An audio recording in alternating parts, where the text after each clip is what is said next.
Astonishing Legends is presented by Mint Mobile. And hey, why are you lighting that $50 bill on fire? I'm not lighting it. What are you talking about? Well, that's pretty much what you're doing if you don't switch to Mint Mobile. After years of getting ripped off by big wireless providers, there's finally a better option. Goodness, you're right. Mint Mobile is the affordable premium wireless service that you buy online. To get your new phone plan for just $15 a month, go to mintmobile.com/legends.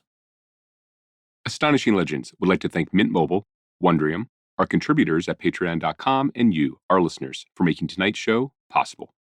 Happy Halloween.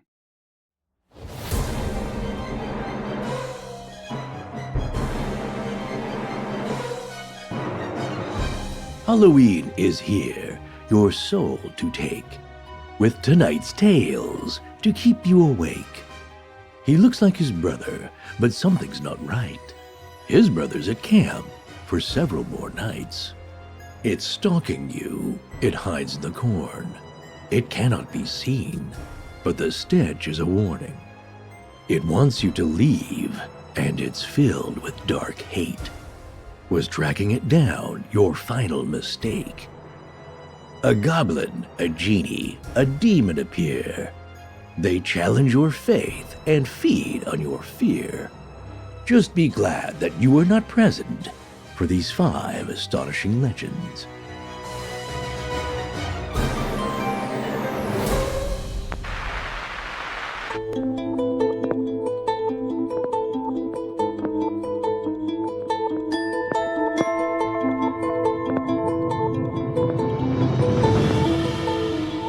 Welcome back to Astonishing Legends. I'm Scott Philbrook, and this is Forrest Burgess. It was so easy to be wise in the explanation of an experience one has not personally witnessed.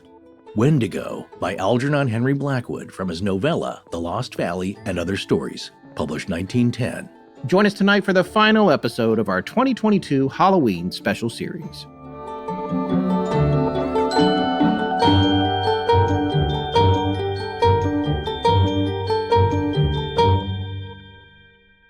And we're back.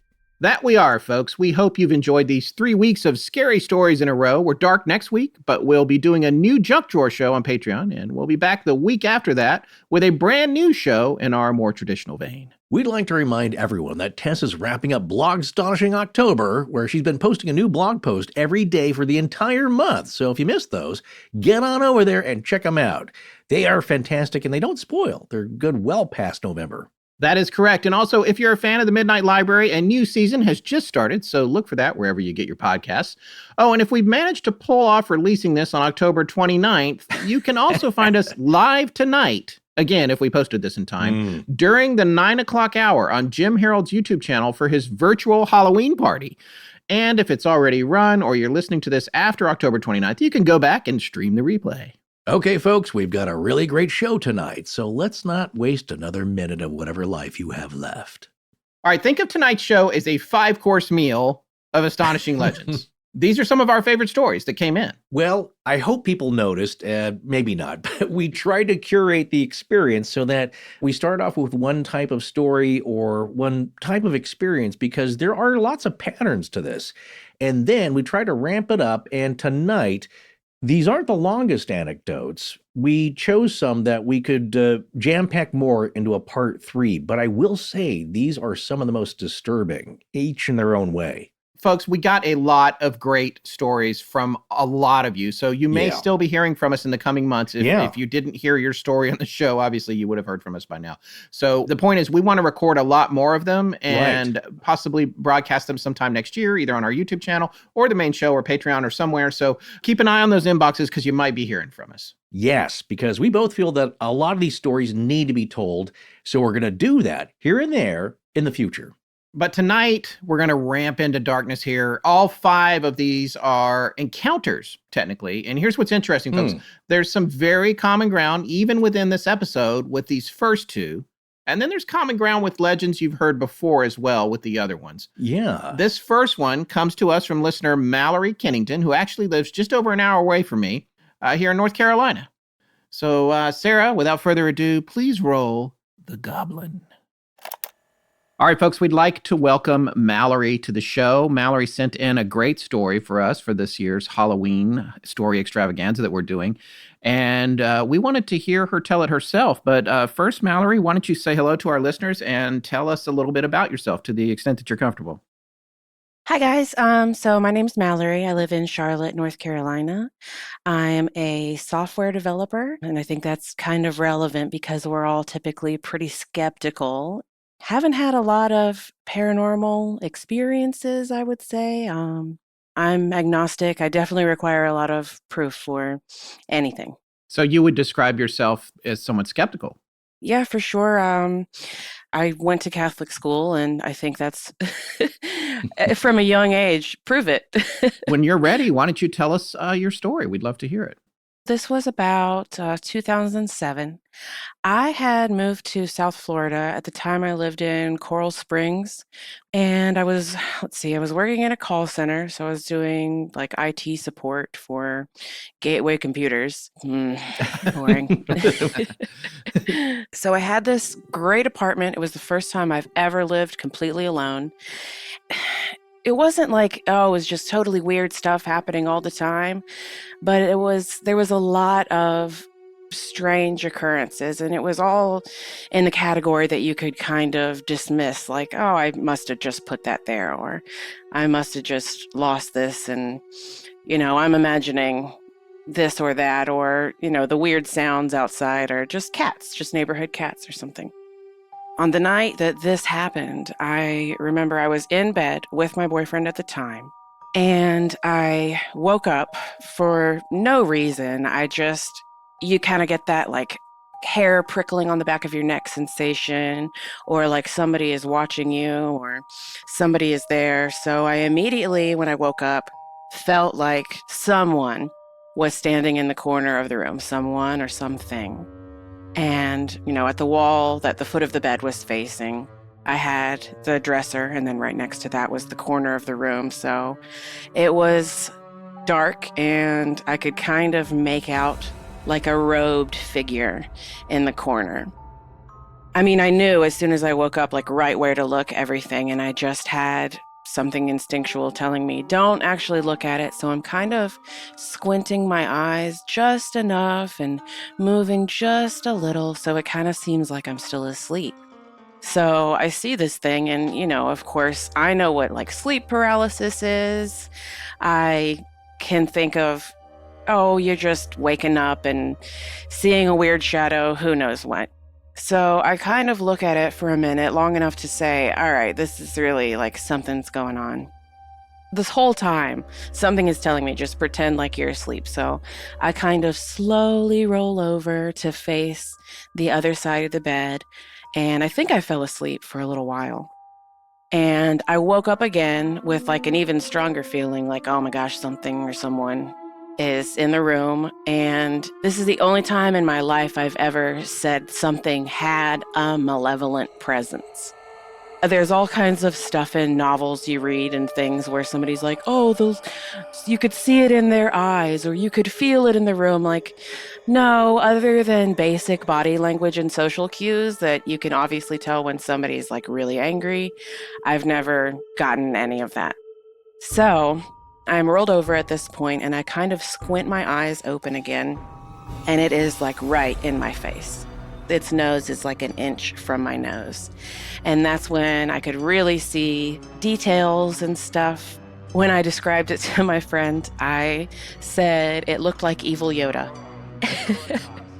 It was like a Yoda Cheshire Cat cross.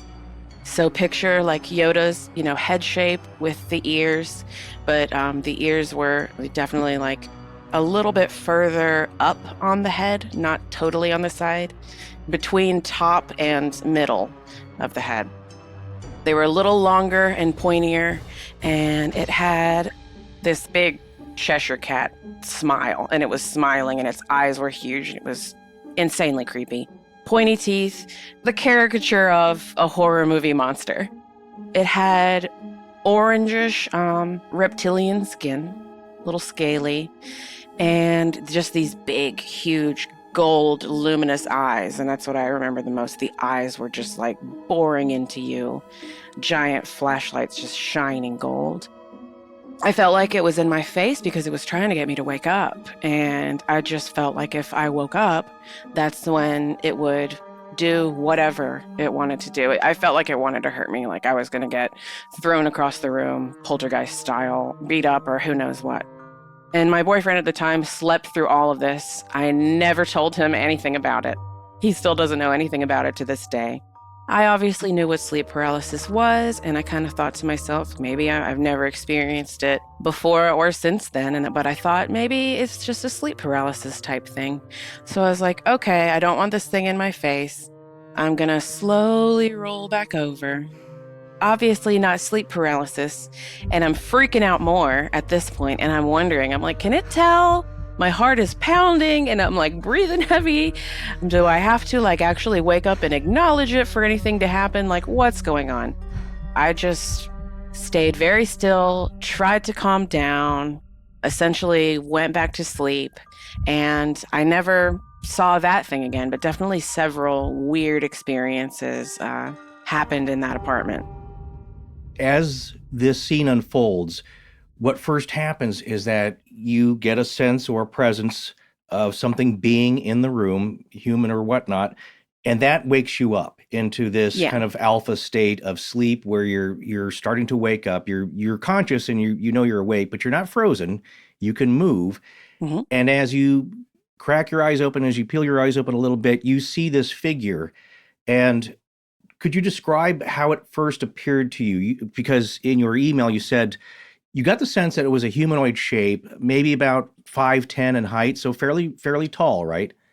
Yeah. Not what you expect something to be like, 6'10", towering over you, big and bulky or anything like that. Like if it was a person, and I boxed at the time, so if it was somebody that I was like sparring with, I would have been like, oh yeah, no problem, not a big deal. It wasn't, huge and muscular. Yeah. So that's what woke me up was that feeling. I didn't have to pee. I didn't hear a strange noise or anything like that. It was just that feeling.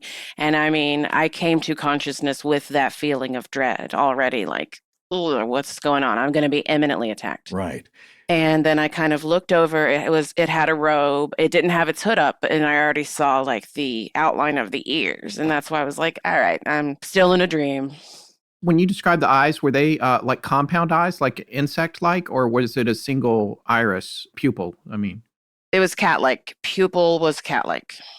Didn't dilate or anything, didn't move around, just stared right at me. And see, at this point, it's fully standing. It's further away, so you can see more of it. And at this point, you notice that it is wearing a robe. It's got an outfit on. It's not a naked lizard. Yeah. Could you describe the outfit a little bit? Like something you might see in I guess in Star Wars, something Jedi-like. Think like, old style monk's robes that are brown, that have the rope belt. Didn't have a cowling neck. It was black. It didn't have like wide sleeves or anything, just plain sleeves. Had like a hood on the back that kind of came down to a point. It didn't have the hood up, and that was the one detail I didn't see, but I just kind of intuitively knew so much about this thing. Like I knew what the texture of the cloth would feel like if I touched it. I knew what the skin would be like it wasn't slimy. It was more like snake skin, but a little rougher. Did you hear physical effects in the environment from its movement? No, and that's why I thought I might have fallen asleep during the time that it moved, because I didn't hear anything. And when I first saw it, it didn't move at all, but at the time, if it had, shifted or taken a step to the left, even if I had my eyes closed, I would have perceived it. Like it was like a complete physical presence. But whenever it came over to the side of the bed, I had no idea. The only thing I knew was like that feeling of like dread and something's going to hurt me. Again, that made me open my eyes again. When it was standing further away, you noticed that definitely this thing was more reptilian than mammal-like. Yeah. And I didn't see it move at all, so I had no idea how it moved. It's like those memes with the cat, right? You look at it, it's far away, you look away or hide yourself behind the corner and come back and it's closer, and then you look away and come back and it's right on you. But you never see it moving. Yeah, the weeping angels for the Doctor Who fans. Yeah, there you go. But this thing had yellow-orange reptilian skin. Like you said, you got the sense that it would be just dry, snake-like skin. Yeah, exactly. It was less like snake scales and more like, you know how you see dragon skin in the fantasy shows and things, where it's like a scale that's surrounded by like a little bit of skin, and it's all these kind of different shapes and sizes of scales instead of like the overlapping kind of snake scales. Like you might see on an alligator bag. Yeah. Now, the next thing, though, and this is what got me, is that as you got this sense and you think, all right, maybe this is a bit of sleep paralysis, it's a hypnopompic episode here, in that maybe you're dreaming this and you slowly turn over, but you get the sense that maybe you should check on this again, just in case it's not a dream, and you roll over. Now, this thing is inches away from your face. Its face is right in your face. Mm-hmm. It seemed like it. That's what it was trying to do, to get me to wake up. It was almost like you hear about, oh, there's like ghosts and demons, but they have rules and they can't just like do this or that. And it was almost like, well, it can't touch me until I acknowledge it, but it can try to wake me up in like any other way it sees fit. And it seemed like such a physical body. I'm amazed I never heard it or saw it move. It didn't make any noises whatsoever. I couldn't hear it breathe. I couldn't feel any kind of, wind or anything on my face, as it was really close to my face. Did you smell anything like horrid breath or like No, you would expect? not at all. Nothing. Nothing. Okay. I felt like if I had reached out and touched it, I would have been able to, say, wrap my hand around its arm. Obviously, I didn't do that. But apart from just a feeling of being physically there and not appearing as any kind of apparition, appearing completely solid, there was nothing else to it. No sound, smell, taste, anything. Did you see any of its appendages? Like you said, did it reach out, or you said it had arms? And it was more bipedal. Long-ish arms, like not kind of dragging the ground, but a little longer proportionally. Definitely like the typically, monster you would expect. I mean, it's like somebody said monster in a creative writing prompt and gave you like a couple of little details in your brain, exactly how you would expect your brain to fill in the rest. Long fingers with like claws and knobby joints. Well, did it try to grab you or touch you in any way? No, it never tried to touch me. And like I said, I mean, I got a lot of things, a lot of intuitive information, which is, again, something I've never really experienced of. It's not allowed to touch me. It can't touch me until I wake up. I just can't open my eyes all the way. That's when something will happen. You had mentioned that you had just discovered the show and you're working your way through the back catalog. So I don't know if you've gotten to something that we've mentioned on the show before. We call it paranormal apathy. Because what you indicated when you first sensed it was that you just tried to go back to sleep, right? And so like if someone came to you and said, hey, what would you do if you woke up and there was a strange humanoid type figure in your bedroom? Would your first thought be, you know what, that's fine. I'm going to go back to sleep. Like, why do you think you did that? That's what they tell you to do if you have sleep paralysis. And I didn't know much about it. I knew the basics, and I knew friends here and there telling me like, oh, I've had an episode of sleep paralysis. You just go back to sleep, even though it seems completely unnatural. That's what they tell you to do. That's the only thing that feels safe. It feels like if I act like I'm awake at all, How long did this whole experience last, you think? I mean, you might not have known because you're closing your eyes and coming in and out and everything, but did it feel like just a couple of minutes or a half hour, or what did it feel like in terms of time? It felt like it was probably over the course of like a couple hours, maybe. I mean, it was like a few minutes, because when I first woke up and I saw it, I was kind of freaking out a little bit. But it wasn't quite like super scary yet. It wasn't just like, all right, I'm imminently about to like get beaten here. I was just like, all right, well, I'm probably just seeing things. I don't want to be facing it anymore. So I'm just going to roll over. I definitely got the sense that I fell back asleep for a while once I kind of calmed down, which obviously probably took a while. And then once it was in my face and I rolled back over, it definitely took me a very long time to get back to sleep. I just kind of tried to ignore it. In your email, you said you've only told this story to one other person. What relationship do they have with you, and why have you only told one other person? So I told my best friend, and I waited several years. I mean, I think I only told him for the first time maybe 3 or 4 years ago. And this was, in the early 2000s. He had spent a lot of time with me in that apartment. We lived really close together. He was always coming over to hang out, or I was going over to his house to hang out. And we worked overnight, and I would sleep during the day. And sometimes I would like wake up and he would just be there. He'd be watching TV, have a drink, and I'd be like, oh, hey, whatever. He experienced a lot of weird stuff in that apartment too with me. That's not natural kind of stuff that he could corroborate. And we were kind of just talking about it one day. And I'm like, I've had this thing I've kind of wanted to tell you. I didn't want you to think I was insane. But he's also been really interested in the occult forever and has done a lot of research. So I knew that he was kind of on the same wavelength as me and I wouldn't be judged. He actually had an idea of what he thought it might be, which was interesting. He due to his research, he's like, I don't think this was like a spirit apparition kind of thing. It sounds like the folklore descriptions of a goblin in a lot of different cultures. So of course, after that, I looked up and I was like, yeah, that's pretty much exactly what it looked like. Little different, like you see a lot of goblin pictures of this like knobby nose, had like a pretty small, almost humanoid nose. Yeah. Slight differences like that. And in doing research, I found that they're pretty much like the opposite of fairies. Like they are actually supposedly physically tangible earthly creatures. And instead of, these stories where they kind of help people and do cute stuff like fairies, they get sent as like henchmen a lot in a lot of these stories. And they get sent to retaliate against somebody that has like no regard for nature or the environment. All the stories are them harming women, typically when like no men are around, which I thought, so that was one thing I thought was odd. Other than like having 1 or 2 nights of going crazy and reading as many folklore and legends as I could, I was like, all right, we're not going to look at that anymore.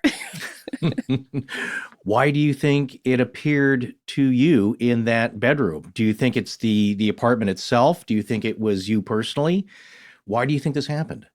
I don't think it had a purpose. I think it was kind of like just kind of wandering by. And in discussing it with my friend again, he's been like, not everybody can see stuff. A lot of stuff's just excited when you can see it. And it wants to mess with you. And if that's what it does on the regular anyways, is just beat people up for funsies, then maybe you were just in the right place at the right time. That's my best guess, really. You said that you were agnostic at the outset of our conversation. How has this affected your belief system before and after? Did it change you internally or not so much? Not really. I mean, I've always been open to other things potentially existing. My philosophy is, I guess, like anything is possible, but until I have like actual tangible proof of it, and I would even need a lot more proof than that. Like I would need to see it during the day and sit down and talk with it and ask it a few questions before I really accepted, its existence and what it was and its purpose and things. So it didn't change much. I was just kind of like, all right, I hope I'm safe. That was pretty much it. What do you think made it leave? Yeah, I think it just got bored. I think it was like, this is a lost cause. I can't get her to wake up. I'm out of here. I've heard that before, somebody being tormented nightly for a month, every night, being scared by some kind of goblin creature that she claimed jumped up on her bed and up on her chest and just got a lot of energy and enjoyment out of scaring her to death. And what finally made it go away was she was so exhausted and tired. At one point, she couldn't control herself, and she laughed right in its face and just had this thought like, you are ridiculous. This is silly. Why? And it just had this puzzled look on its face like, well, you're not supposed to react that way. And then it would just, all right, I'm out of here. Poof. Yeah, this isn't fun anymore. Yeah, exactly. It wasn't fun anymore for them. But were there other experiences that happened after this that may or may not have been connected in your mind?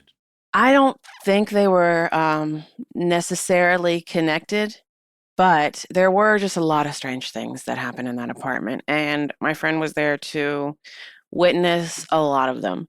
One thing he did not witness is things would disappear a lot, normal everyday items, and it would be something that, I used every day, that I knew I put on my dresser, that would just disappear, and they would disappear for like months at a time, and they would always reappear over the dishwasher. And after a few times of that happening, I would be like, can you please like bring my exercise bands back? They were right here yesterday. And within a couple of days, they would be there on the counter over the dishwasher. Things that he did witness was we were hanging out in my living room. There was like a big orb that just came floating through, maybe almost at the ceiling. Greenish white ball of light from the patio, like all the way in to like the chimney, and like went into the chimney. We both just kind of looked at each other, and we were kind of like, that was something. And he was like, okay, we're going to do this like very scientifically. Like, you give me some details, I'm going to give you some details, and we can kind of compare. And so we know that we're not like feeding off of each other. And he's like, all right, first of all, what color was it? Then I was the one that asked him, like, what path did it take? And we just kind of went back and forth like that, just to make sure, I don't know what it was, just to make sure we each weren't crazy, I guess. And then at one point, it moved from the chimney into my bathroom, and we kind of did the same thing again. Like, did you see that? Yeah, and this is what happened? Okay, yeah, and this is where it is now, and we saw like a shadowy figure standing on my patio one night.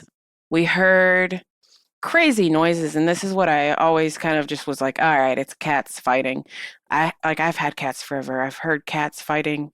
I've heard cats doing other stuff. It sounds insane. It does sound like they're killing each other, even when they're, doing whatever romantically. Right. That wasn't what it was. And I remember the first time he was over and heard it, and he kind of looked at me, and I was like, chupacabras, whatever. They live in that tree out there. As you're telling this story, we're seeing you on video. This is going to go out on audio, but you were holding your hands up. You seem to be indicating that the size of the orb was fairly large. I mean, it almost seemed like you were holding up a volleyball or a basketball. Was it that big? Yeah, it was probably bigger than that. Wow. I mean, it was like a beach ball. Big, like a beach ball, yeah. Because that's not something you hear with regard to orbs. And it's funny, we've joked about orbs on the show over the years. Because when I started out, I was just like, it's the camera, it's a lens flare, it's a lens flare. And when that's when got you see it on an a agnostic point. Yeah, that's his. Yeah. No, you got to see it first. But I've come around on them. I've seen some myself in paranormal investigation footage that clearly wasn't a lens flare. Although the lens flare and dust on a lens a lot of times is what it is. But when you're seeing it with your own eyes, there's no camera involved. So that's... that removes that whole part of the equation. But the fact that it was that big also seemed like with your hand gestures, the way you're describing it was moving kind of slow as well. Yeah, it was very stable. I mean, it wasn't like jerking around, and it wasn't like a sun where it was like rays of light. It had pretty sharp edges, and it was fairly bright, but it wasn't like blinding or anything. Right. And it just kind of hovered over pretty slowly. Like it was an observation probe, perhaps. Yeah. But with a little bit of consciousness to it. Yeah. You think generally it had something to do, it was tied to that place in some way, not to any one person. The area, probably. So Coral Springs is a little bit west of Fort Lauderdale. So in Florida, if you're not on the West Coast or on the East Coast, you go inland a couple of hours and you're in the Everglades. Yeah. So it's the most natural area that you can actually live in South Florida. Mm-hmm. There were way less people. It was still apartment complexes, but there were more open areas, more trees in Coral Springs, at least at that time, than any other part of South Florida I lived in. Well, what is the state of things today? How is your life? Is there any more weirdness happening, or has that all calmed down and you think it's over? Yeah, I never saw that thing again. Never really had any other experiences. I've had the door settling to the patio for no reason, and you're kind of like, that's weird. It kind of like opened a little, like. as an agnostic and skeptical, reasoned person, what's your final take on what you encountered? I mean, as I read all those legends and stories that night, I was like, that really sounds like it. Because when I've read about people seeing ghosts and things, and it's always like, oh, you can see through it. It's like an apparition. I got such a sense that it was actually physically there, and not just that it was there physically, like it wasn't hard. It wasn't hard for it to be there. It wasn't like it was expending all this energy and effort to appear solid. It was just solid because it was kind of supposed to be there. Yeah. More of that, like having like an intuitive sense of the rules, essentially. Like I got a sense that it was allowed to be there. That's what made me kind of think more like along the lines of this is its territory, so to speak. Well, reptiles would be nothing new to South Florida. Yeah, for sure. Even thinking about it later, what immediately came to mind was, all right, well, I mean, it was allowed to be there. Like that's not against the rules. Like it's allowed to be in that area wherever it wants. My apartment just happened to be there, and why am I thinking that?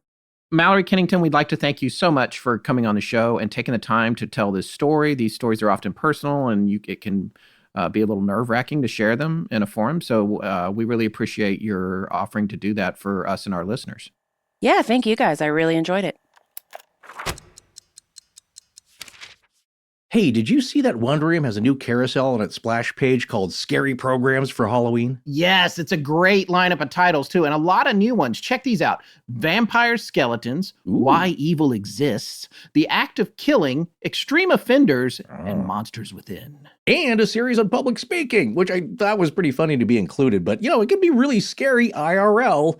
But did you see a recently added intro to a featured classic? Oh, I know what you're going to say. You must be talking about F.W. Murnau's Nosferatu, a Halloween horror classic. Oh, yes, and a film school classic, and all-around classic, too. And man, I think Max Schreck as Groff Orlok may be the scariest movie vampire of all time. Yeah, I couldn't agree more. And that companion short, Nosferatu Examined, the Dracula connection, fascinating. I'm not sure everyone knows this, but the 1922 film Nosferatu was an unlicensed and unofficial cinematic adaptation of Bram Stoker's 1897 novel, Dracula. Huge copyright infringement. Just a bit. Yeah, Bram's widow, Florence Stoker, sued and won, and all prints were ordered burnt, but I think one survived. It's amazing we still have it. I know. And here's something really interesting. The hosts of the commentary, folklorists, Dr. Brittany Warman and Dr. Sarah Cleto said is that, Orlok is much more like the vampires in folklore than in modern movies.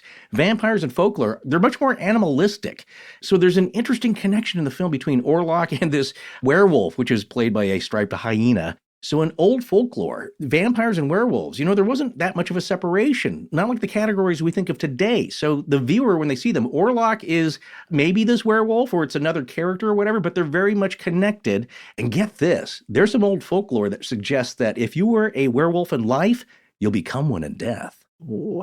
Well, there's some connections there between skinwalkers and werewolves. Well, Max Schreck's performance is one of the most haunting things about this movie to this day. As Roger Ebert said about the film, it doesn't scare us, but it haunts us. Indeed. And you know what else is cool is that with Wondrium's partnership with Kino Lorber, you can then watch the film. That and so much more. Get unlimited access to thousands of hours of trustworthy audio and video courses, documentaries, tutorials, and more. We highly recommend signing up for Wondrium because we know you're going to love it. And Wondrium is offering our listeners a free month of unlimited access. Sign up today through our special URL to get this offer. Go to wondrium.com/legends. Again, that's WONDRIUM.com/legends. Wondrium.com/legends. Greetings, this is J-Dub. Some of you may know me as Nicholas Flamel or the Count of St. Germain. When I'm not in my lab or having a top secret meeting to discuss the state of the world, I'm listening to Astonishing Legends. Let's get back to the show. Well, it's at this point I would like to refer to Chambers' Dictionary of the Unexplained, page 277, Goblin. Nice.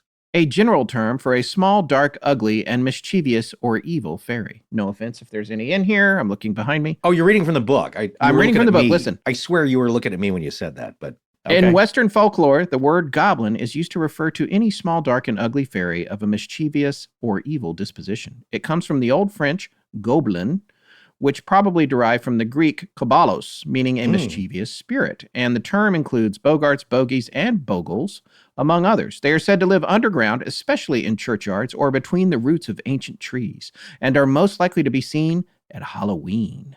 Some people claim that the race of goblins originated from a cleft in the Spanish Pyrenees, and from there spread all over Europe.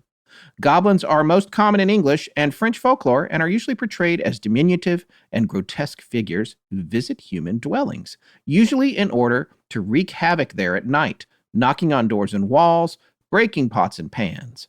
Folktales generally hold that it is wise to leave some food and milk out for them at night to gain their goodwill. They are usually merely playful, but like most fairies, can be malicious and harmful if crossed. A smile from a goblin can turn milk sour and curdle the blood, and its laugh makes the fruit fall off the trees. So, there you go with that. We have covered goblins once before. Everyone may remember the Kelly Hopkinsville goblins, which also thought maybe if you tie it all together with Hellier and everything else, they come out of the mountains, come out of the ground there and go to people's houses. It's interesting you say that because a lot of legends share similarities across cultures. And I'm not just talking about North America, Europe, Asia, Africa, in that if you remember, I think part of the Skinwalker lore was that there were these beings that once existed before human beings came. And then we showed up and they tolerated us for a little while. And then we were so filled with nonsense in their eyes that they said, we're done. We're out of here. We're going back into the mountain. And maybe they come out occasionally here and there. Maybe they do. Maybe they're going to visit Mallory in Florida. Well, there are lots of lizards and gators there, so who knows? But true. You do wonder, though, when people throughout folklore and history have seen something weird, like whatever showed up in Kelly Hopkinsville, if that showed up centuries, thousands of years earlier in another culture, and it was just reported, is there any similarity there? Or is it just part of a collective unconscious character that it's just universal? People just do it. They just have it. And they think they're seeing things and that's what they write down. Or do things like this really do happen and have been since time immemorial? All right. From one tradition to the next, we've talked about them before, but here we are again with something that you wouldn't think was all that common. But it turns out more people have seen one than you would think. The doppelganger. Yeah, we got a lot more doppelganger stories than I think either of us would have bet on. So it's pretty rare as an occurrence, as a happening, but it does seem to happen. And again, just the sampling of over maybe 120, 130 stories by now, out of all those, more doppelganger stories showed up than you would imagine. All right, folks, we would like to welcome Moses Velasquez to the show. So, Moses, why don't you introduce yourself, say hello to the audience, tell them a little bit about yourself and your background, maybe how long you've been listening to Astonishing Legends, and what made you decide to send this story in? Well, my name is Moses Velasquez. I've been listening to Astonishing Legends since 2016. I think that was when the Mothman episode came out, and I saw how long the episodes were, and I was seeing how many parts were coming out, and I was like, oh, this is my thing. I want to see more. Why not a part 6? But you also love movies like we do, and you have a YouTube channel where you discuss motion pictures, right? So yeah, it is a YouTube channel I started quite a while ago with my brother, and it's basically a video essay channel where we talk about movies that we really, really enjoy, really like, and as you can see, sometimes they're a bit weird, a bit off. Like, let's say The Fly, or something that's just a bit off kilter, like The Lobster. We like to talk about movies that don't feel disposable and that feel like they're giving us like kind of a lesson in itself. For our listeners, what's the name of your channel so they can find it? The YouTube channel is called Screened. It's been there for over 4 years. Is this the brother you're going to be talking about in your story tonight? Yes, it is him. He is my eldest brother.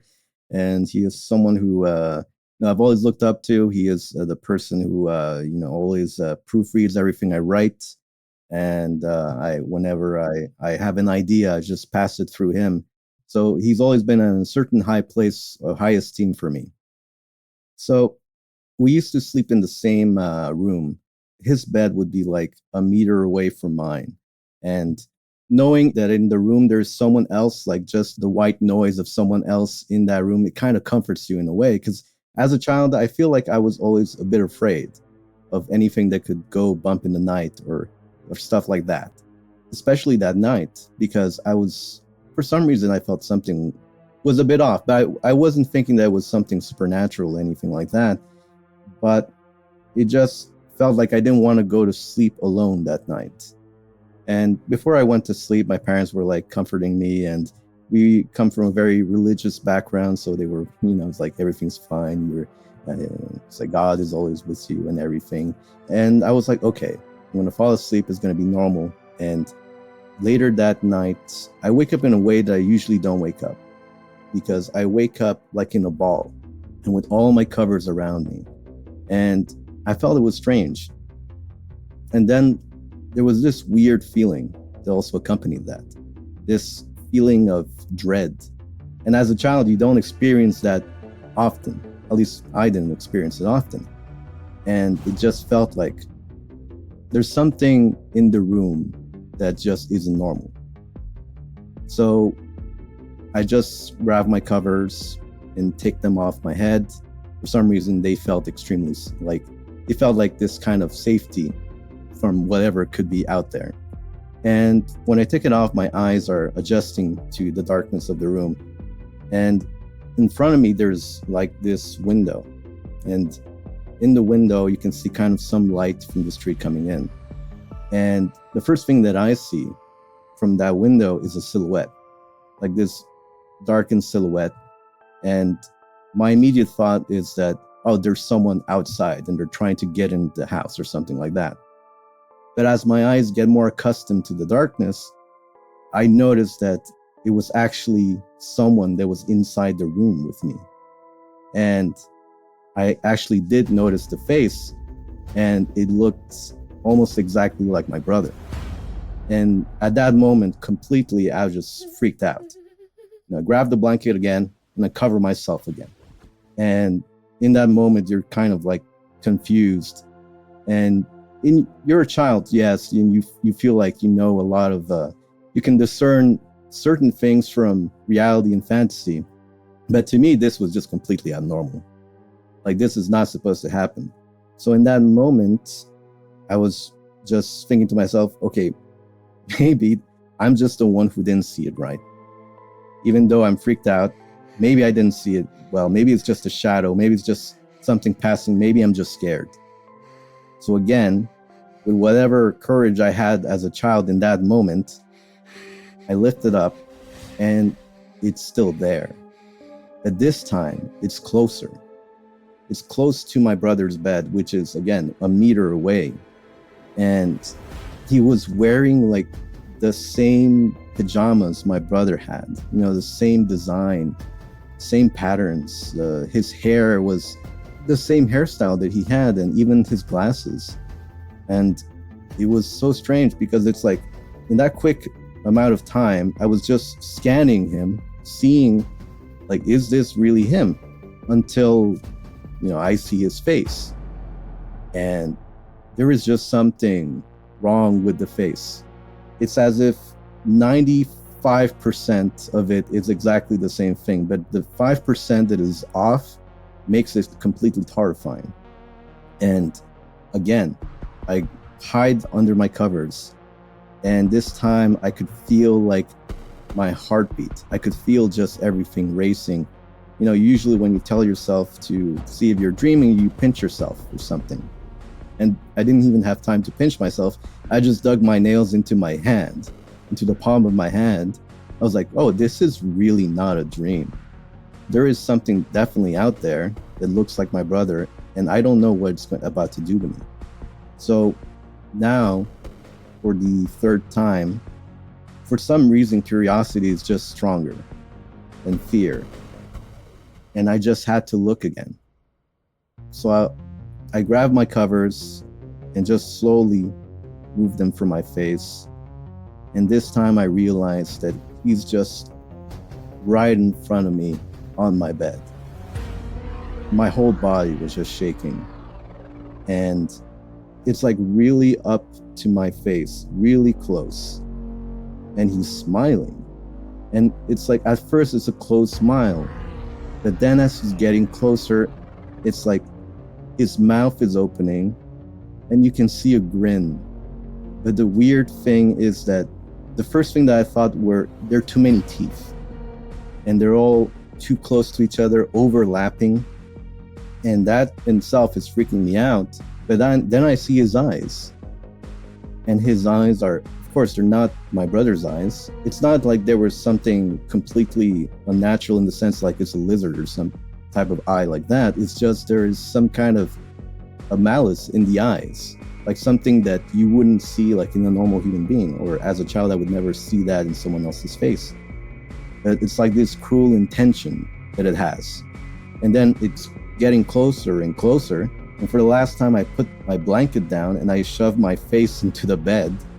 And it's like I'm just completely losing it. And in that moment, since I have a very religious upbringing, I started to do a quick prayer, the quickest prayer I could do. Basically, it's like, God save me. That's it. And I stayed there for the longest time. And then I decided to look again. And I lift the covers, and there was nothing. It was gone. Whatever there was just completely disappeared. And I stayed there for a whole few minutes just waiting for something. And then I run to my parents. I don't even tell them what happened, because how can you explain that?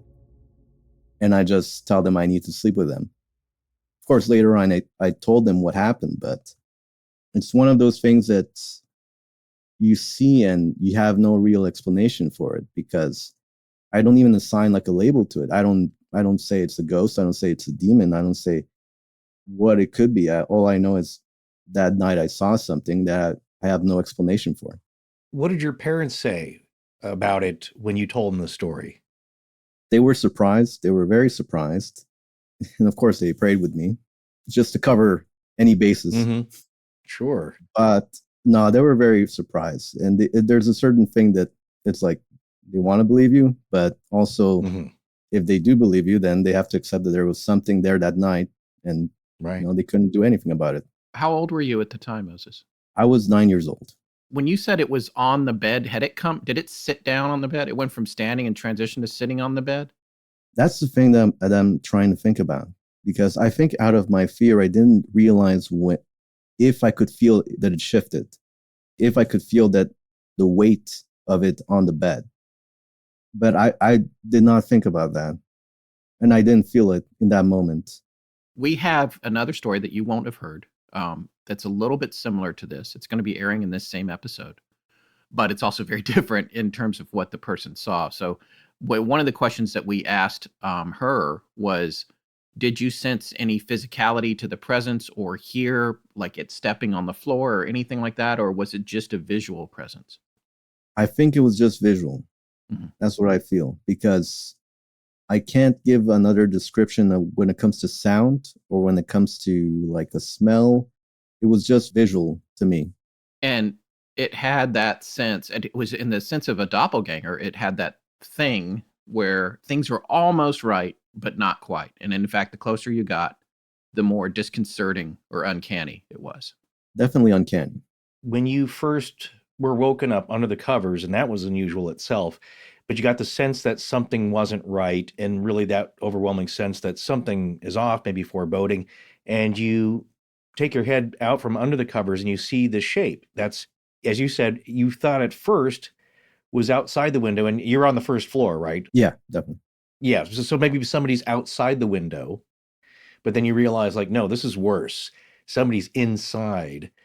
And did it at first have the impression that it was your brother, or did you immediately know that this was supposed to look like him, but it wasn't? Or what was that first impression of who this shape was? At first, I didn't think it was him. Like, at first, I just thought there was, someone was in my room. That's what I felt. Right. I felt like it was just this, perhaps not dark figure, but just this person that was there. Yeah. It didn't feel like a shadow. It didn't feel like, it looked like a person. as this thing appears or starts to appear, you knew in that state when you've just woken up that your brother's out of town or he's on this school trip. He should not be in the bedroom, and that it wasn't him having somehow come home at night without you, while you were asleep, and he cut the trip short. It wasn't him. Do you have a feeling like this thing started off as kind of a blank shape or a figure and started to turn into your brother in those moments? I would say it always looked like him. And one reason why is because the shape of his hair, because his hair is curly. So you can notice it turned into a little afro sometimes. Right. If he didn't do anything with it, and especially if he was asleep. Yeah. So that's why I say that it looked like that part of the silhouette looked very much like him. When you were just off the cuff saying, this was a person, this was my brother. It wasn't something like a lizard. What made you throw out the term lizard there? I think it was more so people can see or what they could imagine the eyes would look like, because it doesn't look like a beast. It doesn't look like a creature. Mm-hmm. It is these type of human eyes, but these human eyes that are just deformed by this dark emotion. Where did this take place? Where were you living at the time? Well, we were living in the apartment. It was, it's basically the lowest level. And this is Montreal. And all I remember, it was at night. Did you ever have any other instances in that apartment? Personally, no. Like myself, I haven't had any other occurrences, thankfully. For some reason, I feel like this is a one and done type of situation. Like whatever it was, they're not going to ask more from me in the sense of, we freaked you out enough. This is it. Right. Well, that's my hope anyway. But when it comes to my family, my brother hasn't had anything. My parents, well, yeah. For some reason, I think it's also very much tied to Latin American culture, where you feel like the real and the abnormal live side by side.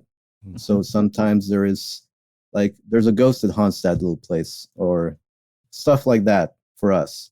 And I have been around certain other people who have had experiences, but that's my only one that is specifically mine. There is one thing that a lot of people that I know, because I grew up in a church and the church was haunted. And there's so many different stories about people seeing something there, or just objects flying, or a noise. Like if someone's walking late at night, someone hears like a noise of a choir singing when there's no one there. And also seeing a little girl that we just called La Niña for some reason. Mm-hmm. So that's kind of like where I've grown up in. Boy, that's interesting. Yeah, I feel like that's a whole different thing. Mm-hmm. Yeah, it's unrelated to right. Whatever happened to you.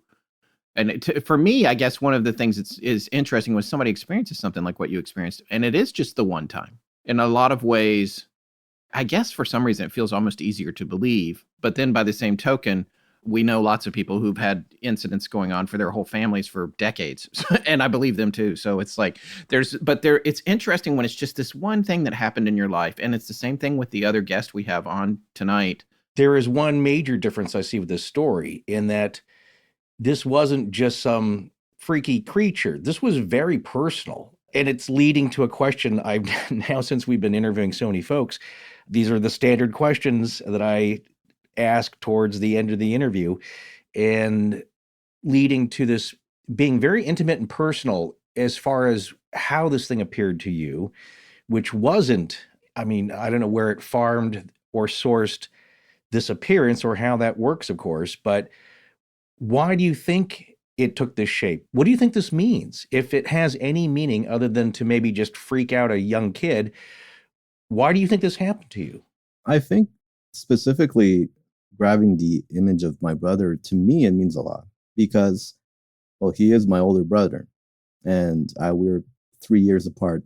So growing up, I always looked up to him. I always saw him as the person I wanted to be more like. He was the person at school that always did well. So my teachers that had him would always compare me to him and be like, why aren't you more like him? Because I was just more like not laser, but just the more creative type that had to be curious and do things that wasn't supposed to.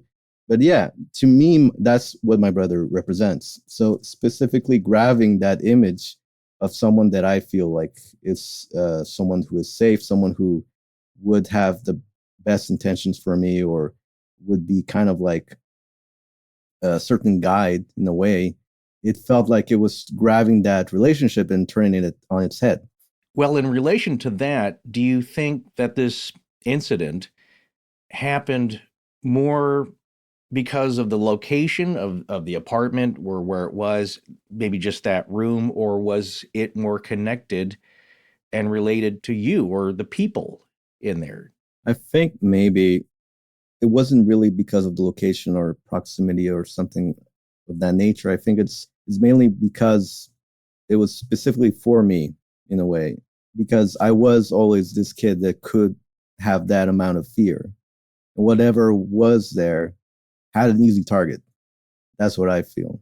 And that was what it was there for, maybe. Yeah. And for some reason, I once posted this on Reddit. And on Reddit, you can get so many different answers to.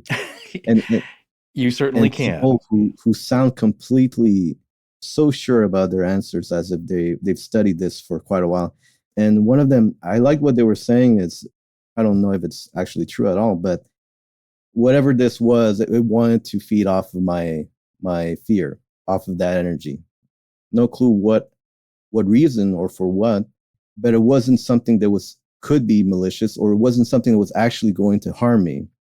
It was just something that wanted that reaction. And once it has that reaction, it wouldn't need to get it again. It's certainly something I've heard too, is there's a desire or something about the energy of fear that feeds things. And we've talked about that on the show before. And of course, anybody that's seen Monsters Inc. knows that's how the whole factory works with the monsters, right? So you do wonder. It's like, because then we have these other stories that we've covered, or I think Jim Harrell covered one too. With the where the statement was, "I'm going to eat your light." Well, it may have been, but I think it was an EVP that was captured later. Also, from the Sally House, take a drink, everyone. The EVP that was very clear that said, well, they can't really harm you. And a female voice sounding kind of middle-aged said, swallow your soul. Oh yeah, swallow. Oh yeah, it was more like swallow your soul. It was really bad. Well, I don't know if it was. No, I heard it. I remember that one. It was Kathy Najimy or Bette Midler from Hocus Pocus. But in regards to the style in this particular entity or whatever this thing was, in its flair, how it likes to do its business, everything kind of looks normal. It's off a little bit, but it's doing a good impression of your brother down to the jammies. And when it shows up, though, and it leans in close, and of course that's unsettling, because now you're awake and your brother's not supposed to be there. It can't be him. But it has this impossible grin, which is another thing we keep hearing about. It's just too large, too many teeth. Do you think the teeth were an aspect that it couldn't get right, or do you think the teeth appeared that way because it is close? They weren't like sharp monster fangs or anything or dripping blood. It was just a regular looking mouth, but like way off. And that fact, it's like that uncanny valley. Like, it's the closer you get to something, but something being off with it, you maximize the uneasy, disturbing feelings about it. Do you think that the teeth were just something that it just couldn't get right? Or do you think that they were presented really off like that to get more of a reaction out of you? I feel like it's definitely because it was meant to get a reaction out of me, because it was one of the last things that it showed. It was along with the impression of the eyes. I mean, it could be that it was mid-transformation or something like that, but I do feel like it's really more for the reaction. That was its reveal. What do you think ended this? Was it the prayer, or just like, it's time's up, so it's got to move on? To be honest, I'm not really certain what it was that did it, or perhaps it reached the limit of how much fear it could get, or how much of a reaction it could receive. Perhaps it did satisfy its needs or the rules that it has. So I wouldn't know. I really would not know. I mean, it would be comforting to know if it was the prayer that did it. That's for sure. Well, that's what got you to poke out from under the covers that one time is curiosity. Would you want to have this experience again just to find out an answer, perhaps, or just to see what that was like? Hell no. No, but it's like now I can laugh about it, but in the moment Yeah. it felt like one of the scariest things I could ever live. Like it felt like my heart was about to burst out of my chest. Like I felt like I could faint at any moment. And sometimes I do feel like, could this happen again? But for some reason, I'm not worried about myself. I'm not worried about if it happens to me. What I'm worried about, and this is the part of the story and I don't tell people, usually it's like, what if it happens to my child? And what can I tell them in that moment? So that's what sometimes comes up in my head, like, what if this thing ever pops up again?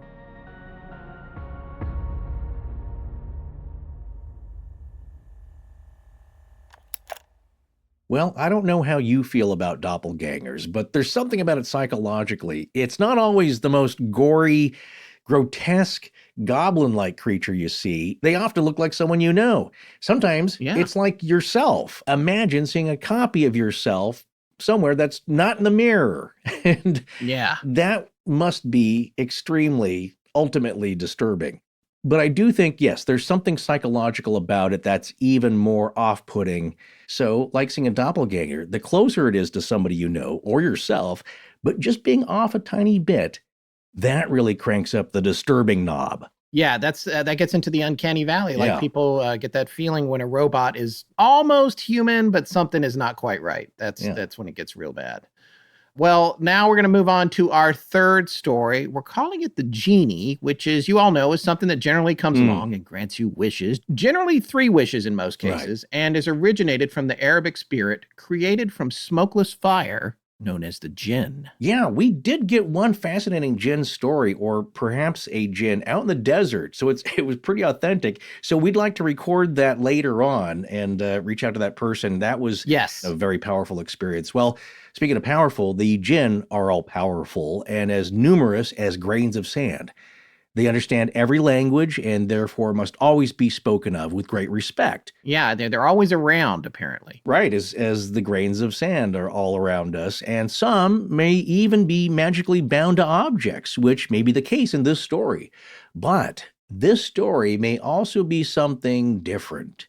It may be about a bruja or brujo. There are varying definitions of bruja and brujo, with some saying it's folks that practice witchcraft. Others say it's more akin to sorcery or lower forms of magic, both white and black magic.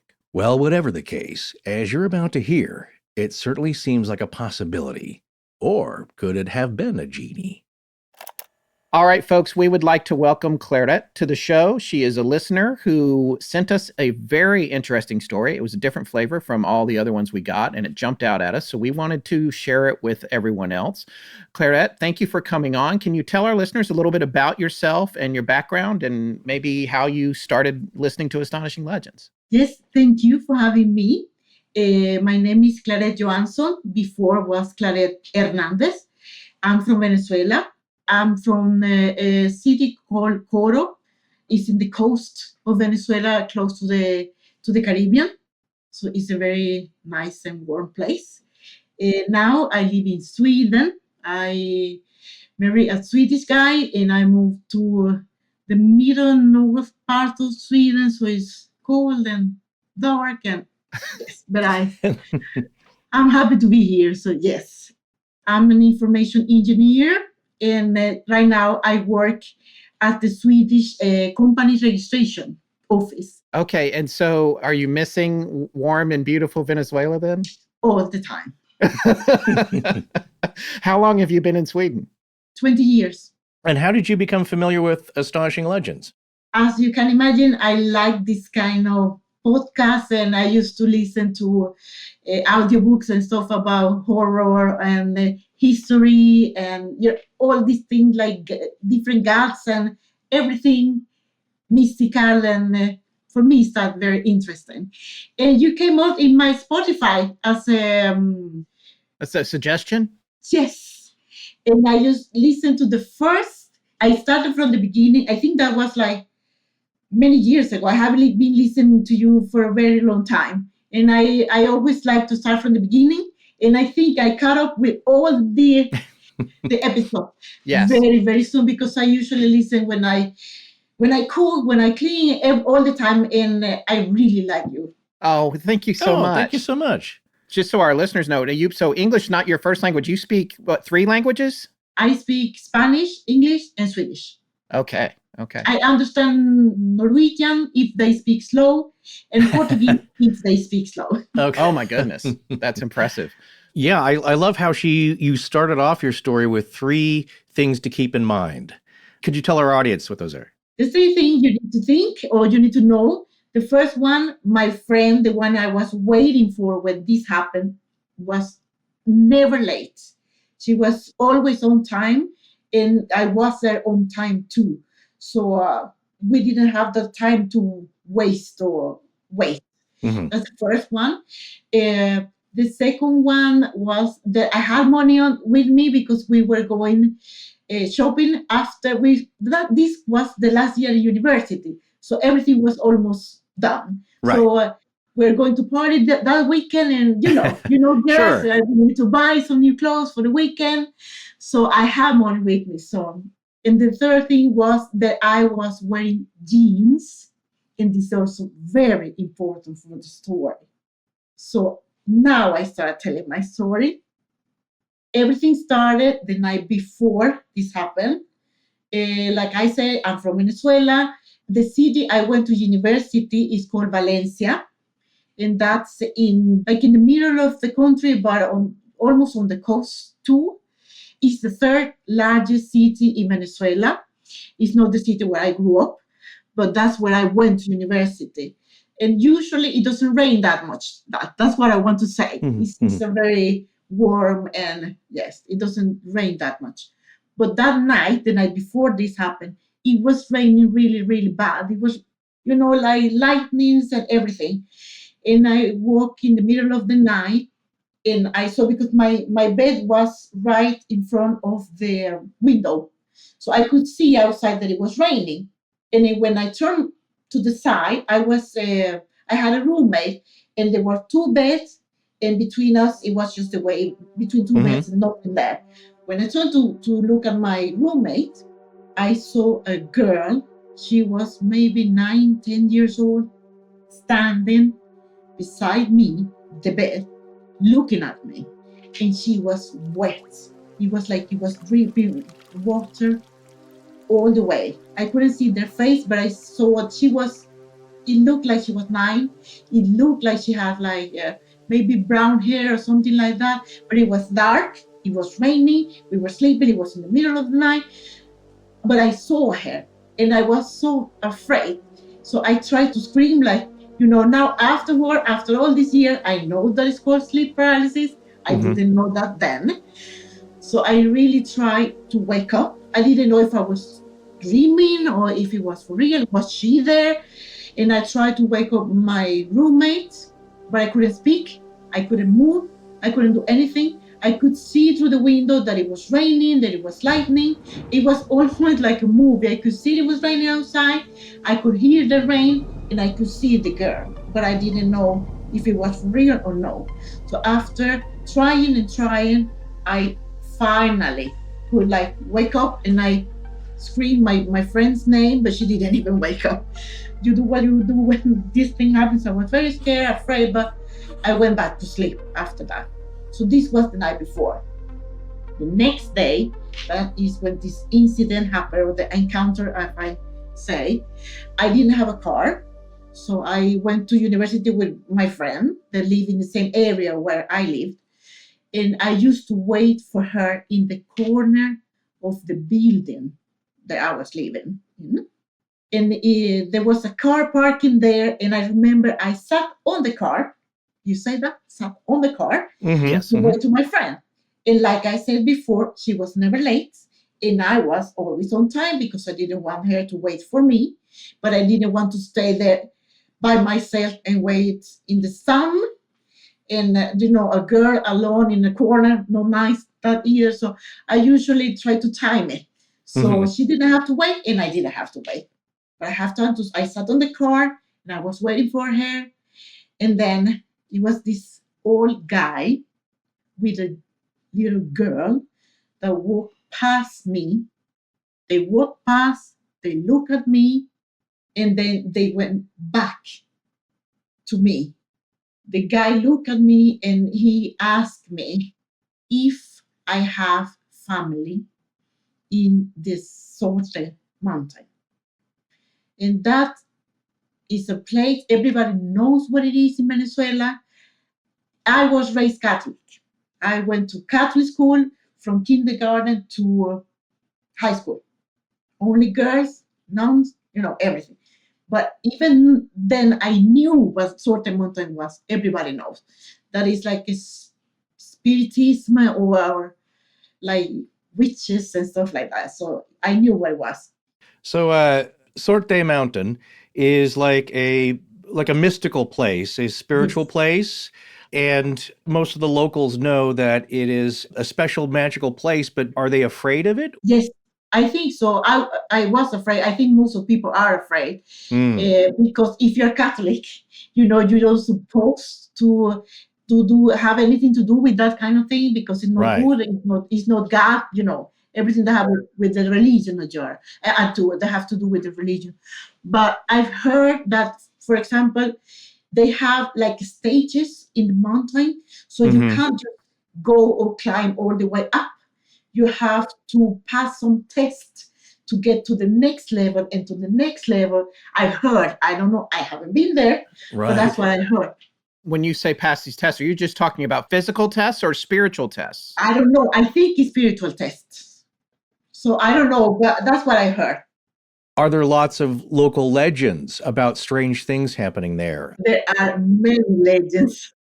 So to repeat, this old gentleman and the little girl who appeared at your bedside the night before have now stopped, noticed you, and asked you if you have any family in Sorte Mountain. And you said that you didn't have family on that side of the country. No. But then what does he ask you? Then he asked me, are you sure that you don't have any family on that side of the country? And I said, no, I don't have any. I don't say anything that I'm not. I only say I'm not from that area. I don't say I'm from this city. I don't say that I come from Coro, where I'm from. I only say, no, I don't know anybody there. I haven't been there, and I don't have any family there. And then he told me that there's someone there that told him that he was going to get like a big surprise because he was coming from the mountain. So he said that she told him that he was getting a big surprise when he came to Valencia, and that he was going to meet someone it was going to impress him. And he didn't understand what it was. But then when he saw me, he knew that it was me he was meant to meet. Because that person looked, or I look, or she looked exactly like that person. That we look exactly like each other, like if we were twin sisters. We look exactly like each other. He had never seen something like this. And he asked me how old I was. So I told him, but I was 21, 22. He said, no, she's a little bit younger than you. So she was 18 or something like that, but you look too much alike. And she sent you something because she knew I was going to meet you. She sent you something. And every time he said something to me, he looked at this girl that looked exactly like the girl beside my bed the night before and asked it, isn't that so? Or isn't that like that? Like ask her if he was telling the truth or not. She never talked. She only nodded with the head or said, So I never heard her talking. Right. He was the one doing all the talking. He's standing here saying, you have this twin in Sorte Mountain who's a little younger than you, but nearly identical. And he knew that he was going to have an experience, but he didn't know what it was until he saw you and realized you looked just like this person. And then on top of that, with him is this young girl from your dream the night before that he's getting confirmations from as he's talking. Yes, confirmation, that's the word. Yes. And then he says that he is from Sorte Mountain. He said he's coming from from there. He was there before, yes. Did he say that the little girl with him was living in the mountain, or that was the girl that he said you looked just like? No, the girl that looked like me lived in the mountain, not the girl with him. The little girl is only 9 or... Yeah, 9, 10, something like that, yes. Did you get the impression, or did he say that this little girl was also or lived at Sorte Mountain? I think so, because he was asking her to confirm everything he was saying. So in my mind, I was like, oh, she was with him in the mountain. That's what I thought. Right. Because he was asking her all the time. And then he told me that she has sent something to me. And I was like, okay. And in my mind, right then, I started to think, I don't have any money. But I did have money. But in my mind, I have always this thought that I don't have any money, because I thought he wants just to sell me something, because that's what you always think. So, and I didn't ask price or anything. And then I say, okay, yes, of course, she sent something to me. You're like ironic, or I don't believe you, or whatever. I was 20, so the attitude you have when you're 20 and some old guy's trying to sell you something on the street, Sure. Yeah. So I was like, okay, and I didn't believe him, of course. And then he told me, I know you don't believe me. I can see that you don't believe me. And I say, no, of course I don't believe you. I mean, who's this girl that looks just like me and sent something to me? Mm-hmm. And then before, he had a briefcase. So he opened it, he took out something. I never saw what it was. Never saw it. But he took that, and he took my hand, or asked for my hand, and took my hand. And he put the thing in my hand and closed it with my hand and his hand. And like I wrote, it was like a little cushion, I think you say, little that was more that could fit in my hand. Like a little pillow. A little pillow. It was like velvet. Mm-hmm. It felt like it was soft, but I never saw what it was. And it was like a square pillow, like you say, like a pillow in my hand. And my hand, and he closed it, and then his hand. And then he told me, I know that you don't believe me, and I'm going to prove to you that what I'm telling you is the truth. And then he started to tell me my life, everything that had happened to me up to that moment. That I was there studying, that I wasn't from that city, and I didn't tell him that from the beginning. I just told him that I didn't have family in the mountain, but I didn't tell him that I didn't live in that city from the beginning. And he told me, you're not from this city, you are studying. It was a guy that I liked, and he told me about the guy, how the guy looked, everything. He told me everything up to that day. He told me that, like I told you, that I was wearing jeans. It was the first time in weeks that I have jeans on, because I have an infection on my right thigh.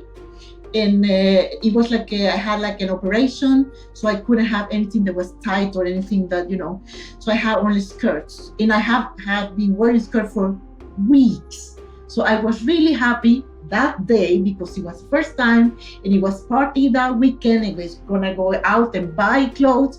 So he told me that. He told me you had an operation on your surgery, and small surgery in your right thigh, and today is the first time you're wearing pants. I mean, my jaw dropped when he told me that, because what? How did he know that? That was 95, 6 or something like that. No internet, no social media, no Facebook, not even email, nothing. How could he know that it was the first time I had pants? How could he know the guy I like? And every time he said something that was true as a prediction or an intuition, he would turn to the little girl and, again, isn't that right? Yes. He told me something, and then he looked at her. Isn't that right? And she would nod or say, and then he would keep talking to me. So she never talked. He was talking. And all the time with the pillow or whatever in my hand. Then I got a little bit scared, because how do you know everything? At the same time, I have this voice in my head. You don't have any money. You don't have any money. What do you think that was? You go out of your way to point that out when you tell this story. What do you think that voice was?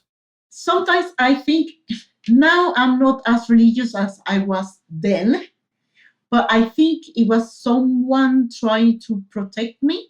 Mhm. I think because I have money, but at the same time, all the time, I have this little voice telling me, you don't have money. It's a warning. Don't buy it. It was like, you don't have money, but I have money. I was thinking it could have been even your own subconscious trying to protect you. Yes. From what's about to happen next. Do you think that the little girl was the one giving this old man the information, and that's why he kept saying, isn't that right? I haven't thought about that. That it was she giving him the information. I didn't think about that way. Well, I mean, it just seems like there is a relationship between these two somehow, that it is a contract. We're going to talk about that a little bit later, but to remind our audience again is that he was told that he would get a big surprise. He would get some kind of gift if he were to deliver a gift to the person, you, the girl that was a little older but looked exactly like your twin, who was a few years younger than you, who lived in Sorte Mountain. My question is, do you think that if this girl existed, that she was a bruja, a witch, maybe? Maybe she was the bruja. I thought always that he was the brujo, but maybe she was the bruja. Because she was the one I saw in my dream. Right. And she was with him all the time, even though she didn't talk. But now when you say that, I never thought that maybe she was the one. I always thought that she was just with him. Well, I was wondering if the twin, who he said lived in Sorte Mountain, was maybe he met a bruja. Yes, I'm sure she was the bruja too. Yeah, that I'm sure. Yes, that I'm sure she was.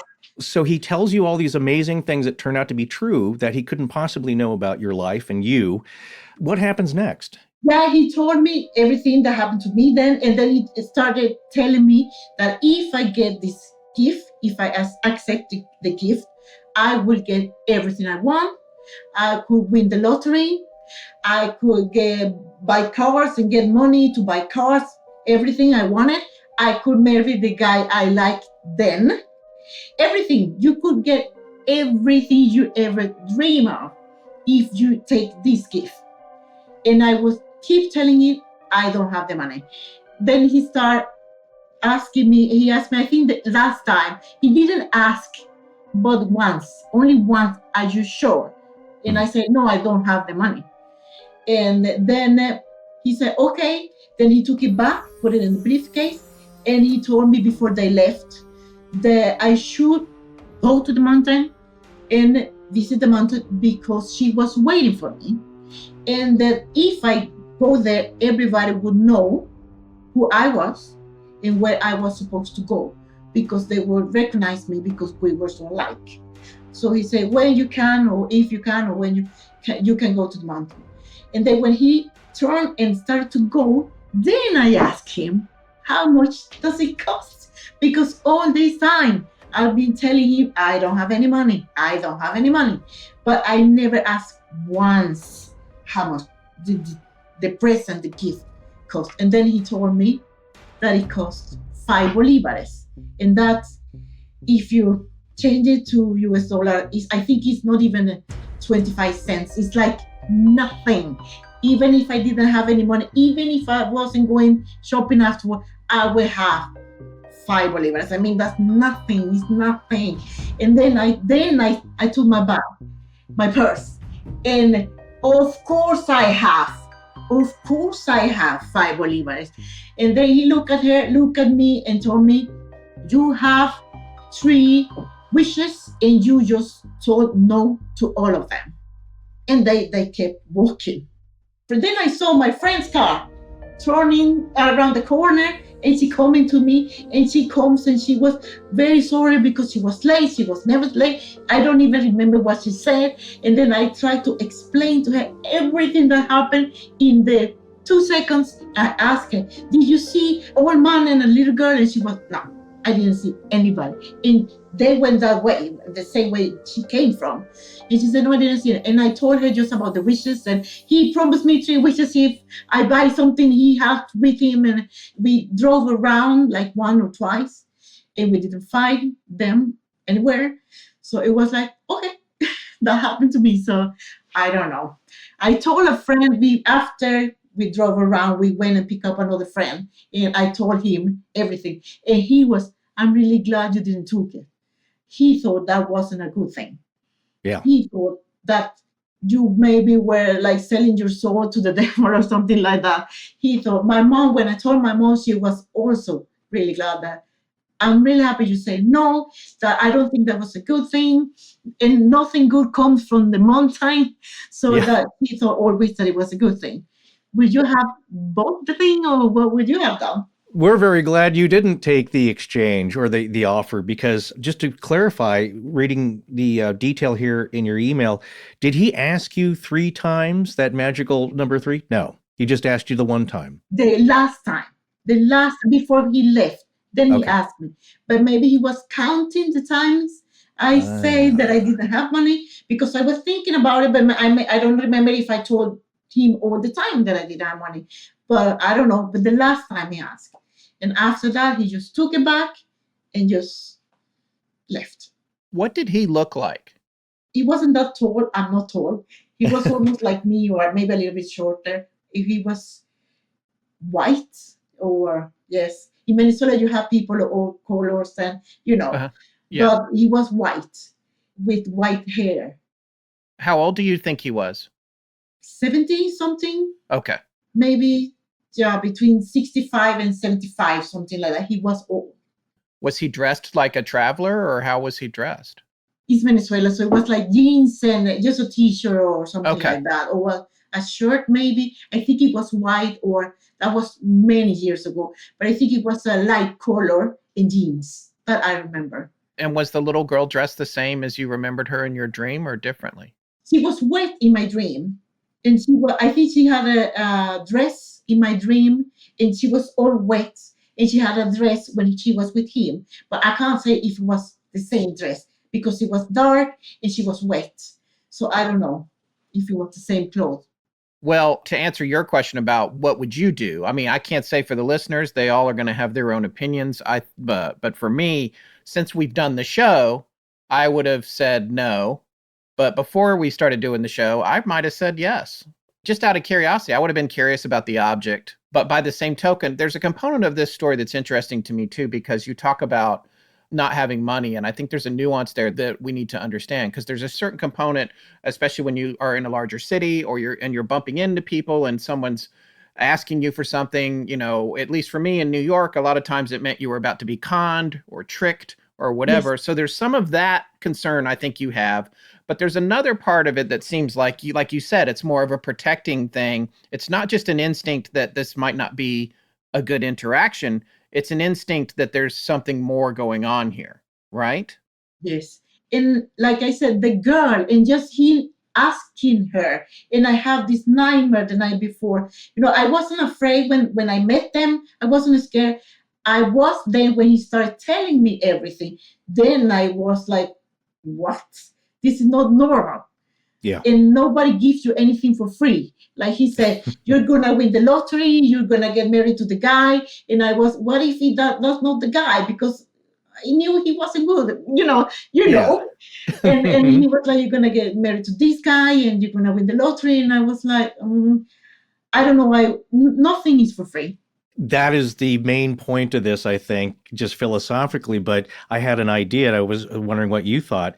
The gift to get everything you wanted only cost about 25 cents or less.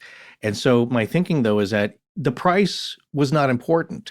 What was important is the exchange, is that you agreed, you gave your consent and an exchange of money for this in any amount, or just even something for this exchange. And therefore you are complicit, I guess, in this outcome.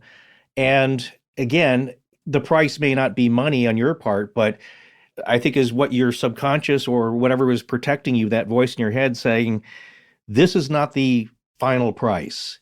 for all these things, there will be some misery. There will be some tragedy that comes because, as you know, like we were talking about the legends of Sorte Mountain, and like every legend that involves this exchange, that's not the end of it. There is a bigger price to be paid for earthly treasures. And maybe that's what was going on in your mind. Yes, I think so, because I am always, like I said, nothing is for free. And he told me, because I don't think I wrote that, but the first time I said I didn't have the money, he told me like saying from Simon Bolivar, that is Venezuela's libertador. He was the one to start the war against Spain. Mm-hmm. He said, like Simon Bolivar said, nothing is for free. Even he told me that. The first time I told him that I didn't have the money, he told me, like Simon Bolivar said, nothing is for free. And then I think that was even more for me, like, no. I don't think this is good, so I don't want it, or I don't have money. Your friend was always punctual, never late. Do you think that the old man and the little girl somehow affected your friend being late that one time, and that they paused her journey to you so that this exchange could happen? I think so. I mean, there was no one car that drove by, nothing. It was only the three of us on the street. And my friend, like I said, she was never late. And it was just, we have time to talk. He had time for him to tell me everything, to promise everything. And no one that go by, there's always someone in a big city, someone, even if it's 1 o'clock in the afternoon, someone's going somewhere, nobody. That was also really strange. Did it seem like he paused time, or together somehow time was paused for you for this interaction? It seemed like that, because it took too long, and at the same time too short. It's like you don't know how long time it took. Right.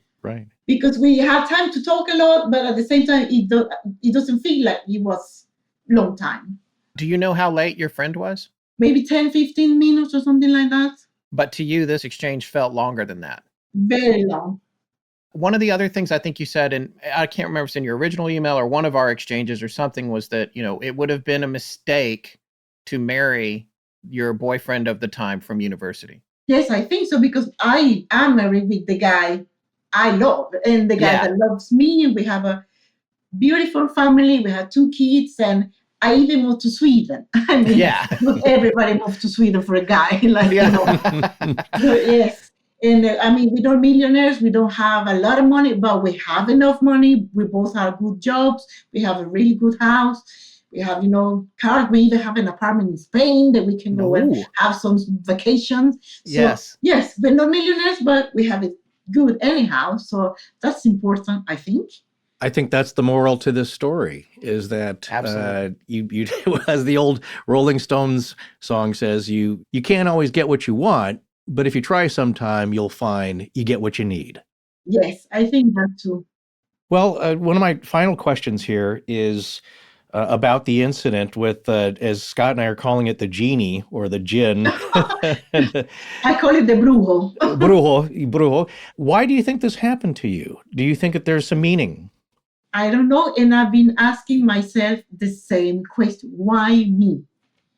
Why me? Because I've never been in the mountain. I don't have any family there. I don't think I look something special. I don't think I'm not something extraordinary. I've been asking myself the same question.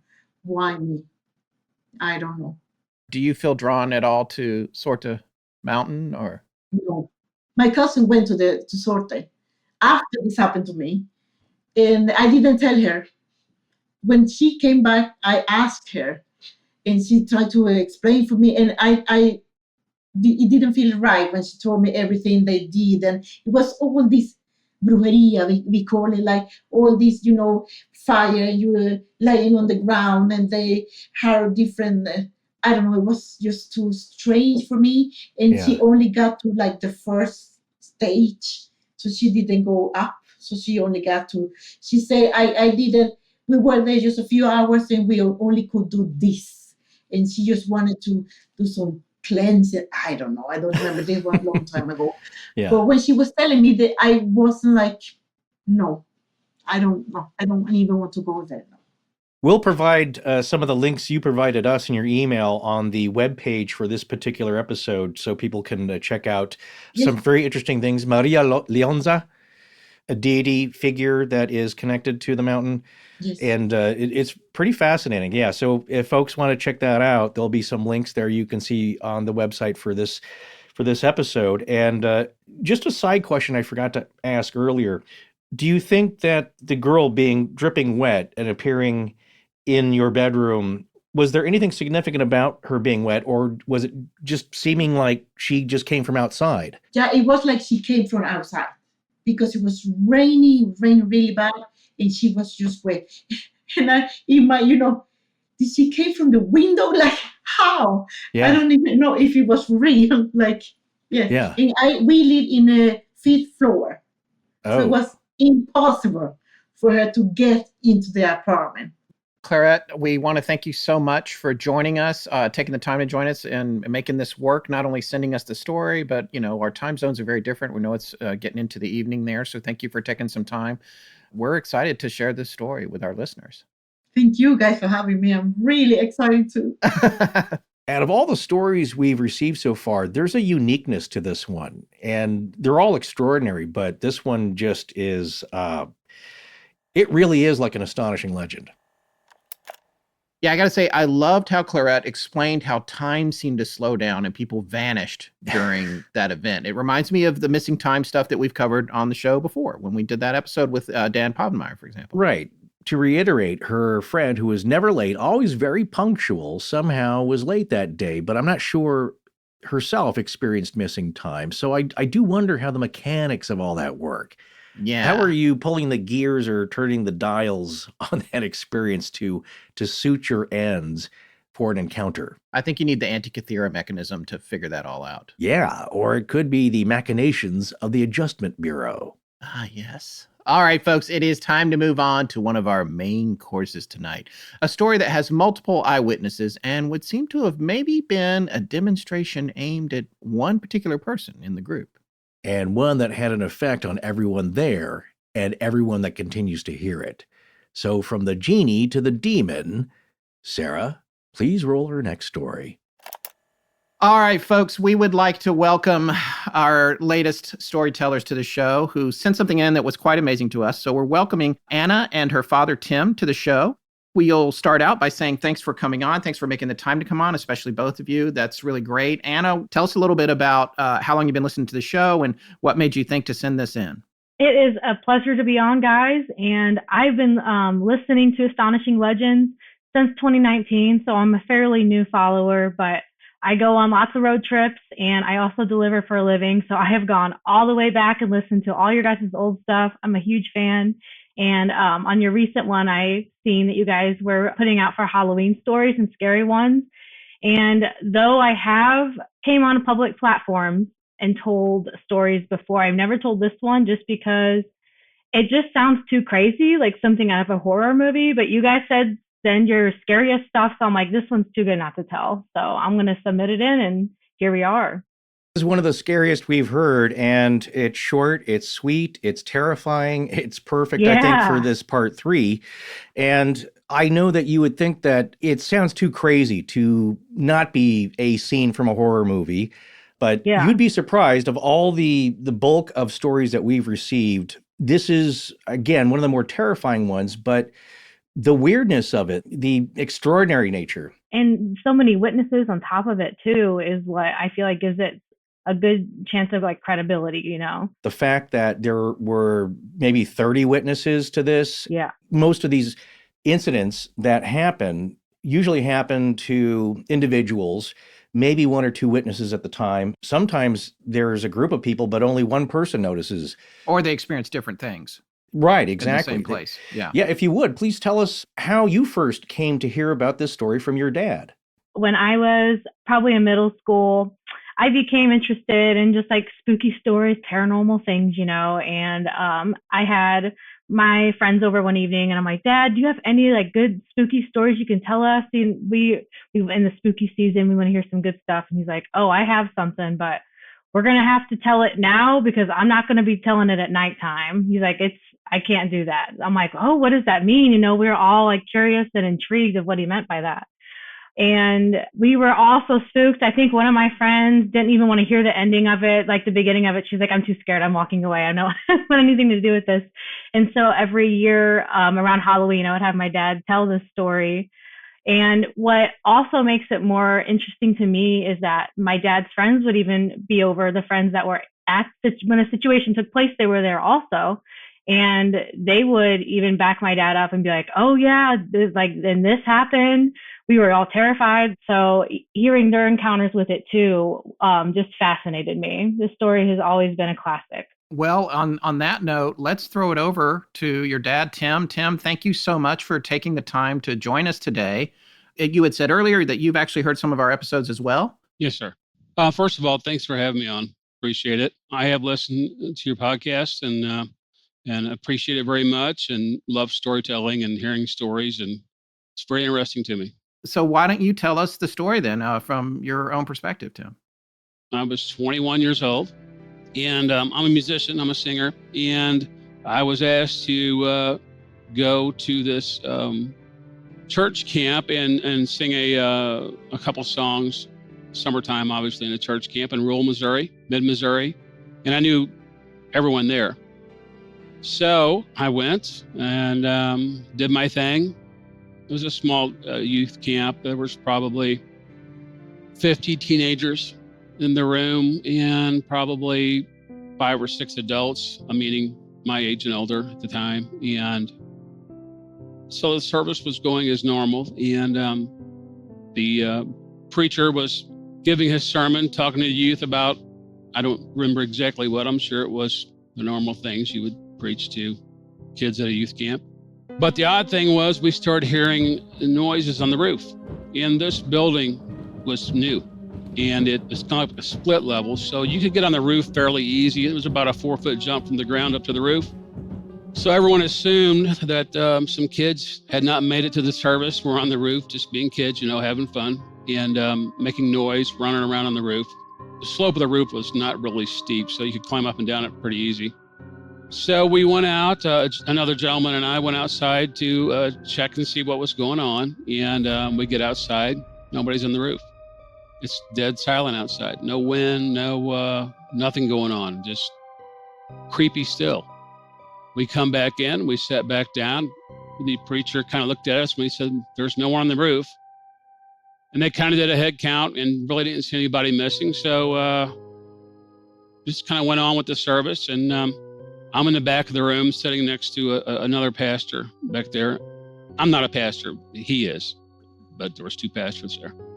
Preacher kept preaching, and within probably 2 to 3 minutes after restarting the service, started hearing the preacher's name who's preaching being spoken out loud, and it sounded like multiple voices and a young child's voice, really high-pitched voice, saying his name out loud. You could hear 3 or 4 voices, almost like it was on a speaker and almost like it was being slowed down. Remember the old cassette tapes when they'd get caught and they would go drag down? The noise would drag down and get high again and get low again. It's like it was slowing down. And I could probably do an impression of it, but it'd be horrible. But we'll take it if you want to try it. Okay. Yeah. His name was Marty, and it would go, Marty, Marty, Marty, Marty, Marty, Marty, Marty. All these different voices going on at once, up and down and slowing down.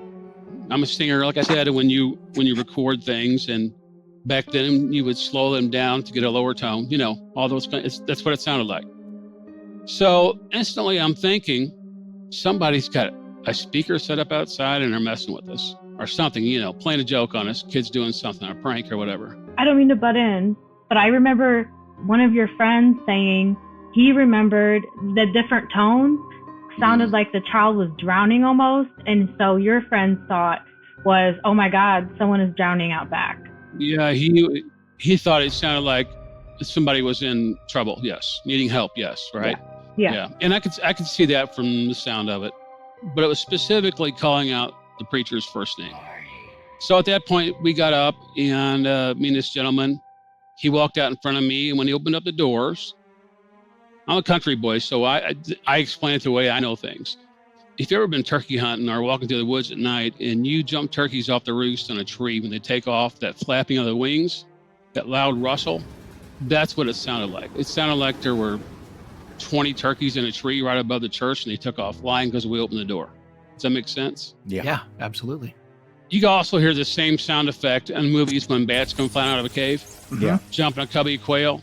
You ever had done that out in the woods or at night or in a field? It's a pretty distinct noise. And I remember it well that night, what it sounded like. So that sound was loud. And sometimes I describe it even, it's not like a helicopter was taking off. It was loud. And we're all looking around, gazing around. At this point, the service stopped, and there were people coming out to see what the noise was. And off to our right, down the hill, there's a swimming pool. And this is, I'm telling you, rural America, there's nothing around this place. It's off by itself. The lights were on in the pool area, and they were just a couple lights, and they were dim, but you could obviously see the pool. And the swimming pool water, the best way to describe it was shaking, like there had been an earthquake or a tsunami or whatever, and the water was waving up and down inside this pool. And the pool, I'm going to guess, was probably only 20 by 20. It wasn't a big, elaborate swimming pool. It was a little country swimming pool. And the water was violently surging back and forth, making waves, splashing against the side. Well, I remember seeing the water hitting the sides of the pool and splashing up on the sidewalks. So it was splashing, and we're just kind of not really knowing what we're looking at, And then I remember a person saying, "Look at the lifeguard stand." And at that moment, I focused in on the lifeguard stand, which I had to step to the left a little bit and look around the building, and there it was on the lifeguard stand. And this is the part that makes me sound like I'm crazy, but hey, it happened. I seen it. It is what it is. What I was looking at, the best way to describe was, if you can imagine a fullback in the NFL going, 260, 280, solid muscle, setting in the lifeguard stand, almost like the Thinker, when you think of the statue of the Thinker, setting similar to that. The color of it was, you remember the movie Signs? Yeah. Absolutely. Remember when the first time you seen that alien walking by in that scene, Yeah. the little kids running around in the room? Yes. Yes. That smoky figure. His skin was like smoke, black, gray, dark gray, charcoal, smoky looking. The texture of this being. But the thing that really sticks out is, here we go, the head of this thing was cat-like. When I say cat-like, it had ears like a cat, and I couldn't see what else. It had whiskers, but the face of it had a big brow, but it had ears like a cat, and it was not happy. And it was looking around, turning its head left to right, right to left, back and forth, looking like it was searching for something, looking for something. And the gentleman, the pastor who had walked out in front of me, told us all to stay back. And he started walking towards it. And I later did question him about what he was saying, because at the time I really wasn't paying attention. I was just watching the whole thing unfold. But what he was saying was, there are names of God in the Bible.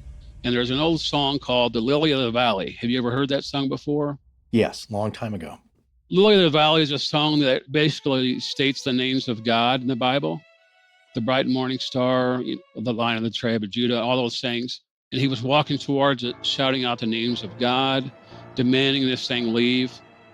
This whole scenario, from the moment I seen it till it was gone, lasted maybe 45 seconds. He walked down there saying these names, yelling at it. You could tell it focused its attention on him as he was walking towards it. Never heard much rumblings coming from it because it was too chaotic. He was screaming at it. And within the blink of an eye, it faded and disappeared, and the water went perfectly still. We all looked at each other and stunned, shocked. A lot of people were screaming, some were crying. We went back into the church and had prayer and talked about it. And some people are actually in denial already at that point, but they had seen. Others of us stood up and talked about it all night. And repercussions from it were a lot of people, again, acted like nothing happened. And several of us still talk about it today. When you say cat-like, what kind of cat? A house cat? A lion? Could you describe more of the shape of this cat head, and how large was it? Like a cougar type head, and the head would be much larger. It was a full-size, a big man head. Does that make sense? With cat features. Distinct brow on the top. Probably your typical black cat, I would imagine, but on like a bigger scale. That's a good description. But the ears were prevalent. They were big, like oversized. Not normal cat ear, but a big, like for the human ear is wider, but going straight up like a cat. After you guys came out to look at it, beyond when you first heard it calling Marty's name from when you were inside, when you came out, you didn't hear it do any other speaking of any kind. It was all Marty as he was approaching and dealing with it. He was speaking, but it was not speaking. Right. I thought of that before. If anything, maybe some grunting, but I can't remember exactly. But there was no word spoken. No. How old were you at this time, Tim? 21. What year was this? 1986. And how close did you get to it before it disappeared? I would say I was 30 yards away. I remember my father's friend also saying he remembered he stood back with the crowd, but he said he remembered its mouth was open and the voices were still coming out of its mouth. But the moment he started reciting the Lily in the Valley, the prayer in it, it stopped and no vocals came out of its mouth, but the mouth was still open, if that makes sense. It was behind me up the hill. I was walking halfway between Marty and the entity there. Right. You must have to be everybody's probably in high levels of shock. So you're focused on different details or whatever, something standing out, because you're also trying to process what you're seeing. Yeah. Yes. Correct. It was a lot. No doubt. It's now occurring to me, possibly a feeling. I always ask people, I know it's hard to fathom or you may not have any impression, but what the purpose of this encounter was. A lot of people will actually say that they believe that there was a reason this happened, that they were shown this, or that there was a motive or something, even if it was just that I was meant to see this. There's no reason for it, but I was supposed to see this, whatever this happened, and it's not something you can share with everyone, of course. But when the initial sound of all the dozens and dozens of small feet, it sounded like our footsteps running across the roof, and then you go outside, or at least you start hearing multiple voices in different pitches and tones at different speeds. It just brought to mind this passage that we've often talked about on the show before, and I believe it comes from Mark chapter 5, verse 10 of the New Testament, and it is when Jesus encounters the unclean spirits in the man who could not be bound, and he asks, "Tell me your name. What is your name?" And the man, or the spirits in the man, replied, "My name is Legion, for we are many." And it makes me think that we've heard this in different contexts before, where there are a lot of spirits bound up with one larger, controlling, more powerful force that is getting these things to do its bidding, or has bound them up to for the power of it. Do you have any inkling, like what was going on? Like, what was the purpose of this? What was it? Why did this happen? Yeah. How deep we going? As deep as you'd like to, as you're comfortable with. At the time, there were two pastors there. I don't know if there was competition in pastors, but it seemed that they were at odds with each other about how they believed about things like this, about how much influence the dark world, the satanic world, has over people, and how much power a Christian has over that world. And they'd had several debates and discussions about it before. which I had witnessed and heard on several occasions. And we're kind of at odds with each other about this whole genre type of events, things that happen in life. One believed, one didn't. And I believe it was that friction between them two and kind of the I'll show you thing. That's my best reason why it happened. So there was a message then that might have been aimed at them. Yeah, at one particular, yes. Okay. It may, of course, vary by denomination, various It does. church beliefs, and you'll hear a lot of people who do ghost hunting. And there's two of these ghost hunters we've come to know a little bit. They call themselves the Haunted Housewives. And Kathy and Teresa, I believe, they have said, when they go to church and people find out what they do, they get a lot of flack for it. It's like, well, you shouldn't be dabbling in this. It's necromancy. It's this and that. Also, Right. Ghosts don't exist. People die, their spirit goes to heaven. They're not wandering around. They have very firm beliefs in this and that you don't know what you're communing with. And maybe that's the case, but people are entitled, of course, to their beliefs by denomination. But we've heard a lot that there are a lot of major ones here in the U.S. especially that don't put any stock in that. And then, like you said, with the trickster element or the prankster is that, oh yeah, well, get a load of this. Yeah. What do you think of this then? And then, like you said, the reactions you described, that really kind of hit home to me because it's like with everything that we talk about on the show. Some people totally deny it. They scoff, roll their eyes. And everyone then has to, at that point, decide, well, now what do you believe? Oh, you think this is all fake? Well, what about this? Yeah. Yeah, absolutely. And to the person who is not a believer and in front of these very people had told them it didn't exist and they had power over it, which they do, but that it don't exist and it tried to make the other guy look like he was crazy, it kind of ended that whole discussion from that point forward. And there were some people there that ended up getting help for some things they were dealing with because they were open to the fact that that world does exist. Evil does exist. Yeah. It does cause trauma, and there's ways to prevent it from happening. So aside from your friends that have been around, and Anna, that you've obviously witnessed that we're all part of this, is this also part of local lore in the town where this happened?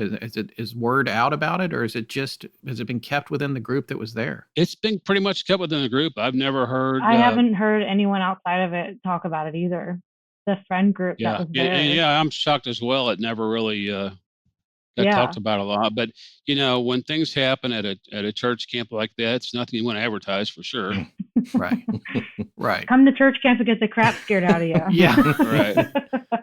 So I would ask on behalf of the skeptics that will listen to this, a lot of times summer camps it's all about pranks. Let's go on the snipe hunt. Let's go do this and that and the other. Right. You could see somebody, were they staging this to reinforce the faith of the people that were there? But even if they were, how would they pull off this thing disappearing in front of your eyes, I guess? I mean, what would you say to folks that say, oh, you were overwhelmed and it was a staged situation? Right. That's awesome. That's how I would think too. Because I, my friends, helped write the book on summertime pranks at church camp. So I have pulled off some glorious moments with a lot of thought and detail in some of the stuff I've pulled off. There are a few legends out there about the stuff we did. How did we take the church bell down and throw it in that very pool one time when I was, 13 years old? Okay. Never heard that one. Yeah, no. Well, honestly, like I said, I don't know if I said it before, but when this whole thing first started, I thought, well, if some kid is up their game with this speaker deal and running this audio this well, with a sound system somehow outside, that was my first thought. I'm always skeptical when I hear things too, because, I just am. I thought somebody was pulling one on us and they were doing a great job to the point of when I seen the pool. Yeah. When I seen what was going on with the water. Yeah, I feel like that's hard to explain away. And then when I gazed up and seen what I seen sitting on that lifeguard stand, you can't take that away. And then, if somebody don't want to believe it, that's fine, man. You get that. You absolutely have that right to be skeptical. And I fight to defend that right, but I see what I see. I can't unsee it. It is what it is. I am the world's biggest Bigfoot cheerleader. I would love to see a Squatch. but until I see one, I probably won't believe it. I get it. He literally has a Bigfoot statue in his driveway. Oh, that's great. Yeah. Oh yeah, I got every shirt you could buy and hat and decals on my music equipment, and I want to believe so bad, but No. I do believe that people that see them and say they believe it, but until I see it, I won't believe it. So I get the skeptic thing. Right. That's fine. Was this pool an in-ground pool? Yes, it had a deep end. What you have described, those, is that the physics are impossible for somebody pulling off a prank. Yeah, one, you got to get the water to slosh, and certainly down here in Southern California, we've seen an earthquake slosh water like that. It takes a great amount of force to get the whole pool to move. The other thing is that once it evaporated, the water almost immediately turned calm, right? It just flattened out. Yeah. It's not three kids in a big long trench coat wearing a cat helmet, cat head, because this thing turned to black smoke and evaporated before everyone's eyes, right? Yeah, exactly. I mean, and it was also 1985, so it's not like people had like the technology to pull anything off with holograms or whatever, Well, especially where we were, we're talking, when I say rural, yeah, you don't see no lights like at night anywhere. You're isolated. So you'd have to have a really tough special effects person to work some magic to make it happen. Right. I guess it's possible, but I don't know how. And for this small group, just to, like I said, the skeptics to say, well, just to reinforce the faith, that doesn't make a whole lot of sense to me in this setting anyway. All right. Speaking of 1986, when this happened, what has transpired over the years, the decades since then, with all the people and who witnessed this, and has anything else you've heard of strange happening with anyone associated with this?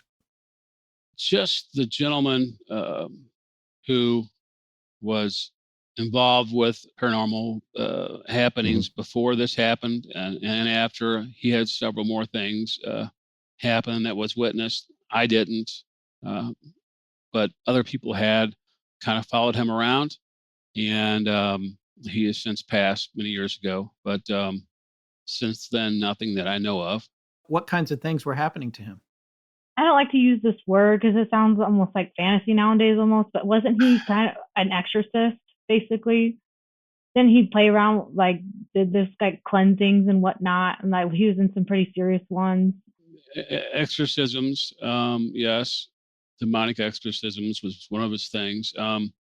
He was involved in a situation, this coming from other pastors who were with him. I wasn't there, and I'm not a pastor. They were friends of mine, that they were praying and on top of a hillside, and literally, how would you describe it other than fire was falling from the sky, light was coming down and lighting up on the ground. It wasn't fire, actually, just light. They freaked out and left, and they kind of disassociated themselves with this gentleman after that, and he moved on. That was one of the last things that had happened I know of. So it seems like something was likely connected to this individual. Yeah. In some way. Can't prove that either, but right. How has it affected your faith personally for you since this happened? Where are you at now with this in the background of your life?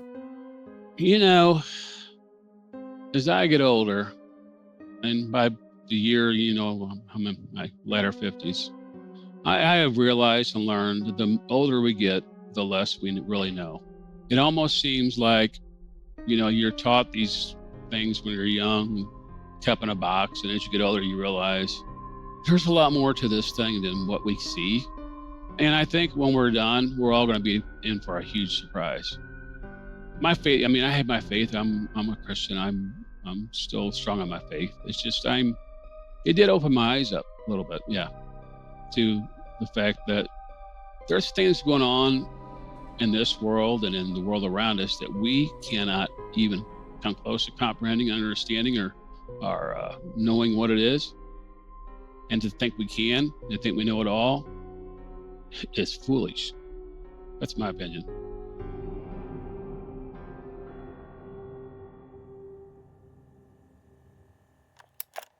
Well, that's one of those stories that you think, nah. But then when you hear somebody like Tim tell it, It sounds pretty convincing. I want to remind folks that when we conducted most of these interviews, we were on camera just so we can interact with folks, even though we only recorded the audio. So we could see our guests and read their body language and how they're telling their story. And Tim came off as exceptionally honest and believing. And I would say, if anything, he's still trying to figure out what happened that day all those years ago. Yeah, and as we said in part 1, we're not here to pick these apart after they're done. First of all, what's the fun in that? However, on the other hand, it's human nature. As I've already read some accounts where people are like really trying to explain everything away very easily and in a way that just doesn't take into account all of the details. So it's a little like how we started off with tonight's quote. Don't tell me what I saw. You weren't there, but that's not going to stop people because they will tell you what you saw. And they're going to explain that rationally away, very simply. It was just this. You were young. Your testimony is incorrect. You don't know what you saw. The other thing is that this was fairly recent. A lot of these cases that we read, there was one that happened just a couple of weeks ago. And so it's not just from childhood, you're misremembering, or somebody just sleepwalks. That's why we like this round of stories, is that they're all different. It's not just you wake up to something. Certainly that happens a lot. And it happens in your bedroom, I think, because my theory is that that's where you're most vulnerable.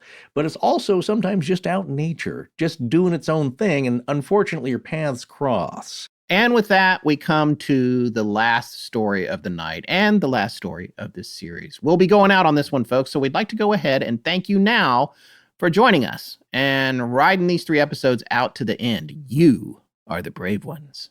Yeah. Well, we put a great deal of effort into these episodes and had a great time doing it, but it wouldn't have been possible if so many of you hadn't sent so much great material that is your life experience, essentially. And as we said at the top of the show, a great deal of you will still be hearing from us in the future because even though these shows are done, we'd like to record a lot more of you for future appearances. But in the meanwhile, as you try to wrap your head around all of these encounters tonight, we're going to share one of the most disturbing ones we've received. It's not just disturbing on its face, but it's also because Mark, who tells it, doesn't even seem to realize what he was dealing with. But as the story unfolds, he starts to do a little research, and it turns out he may have encountered something that's been well known to many cultures for a long time. Sarah, please roll the story of the creature in the corn. All right, folks, we'd like to welcome Mark to our show. Mark sent in one of the more prominent stories for us. It really jumped out at us when we got it, and we wanted to talk to him, and we were thrilled to catch up with him and get this story straight from him because he personally experienced it and get it recorded. So, Mark, say hello to our listeners. Maybe tell them a little bit about yourself. Then we'll start talking about what happened here.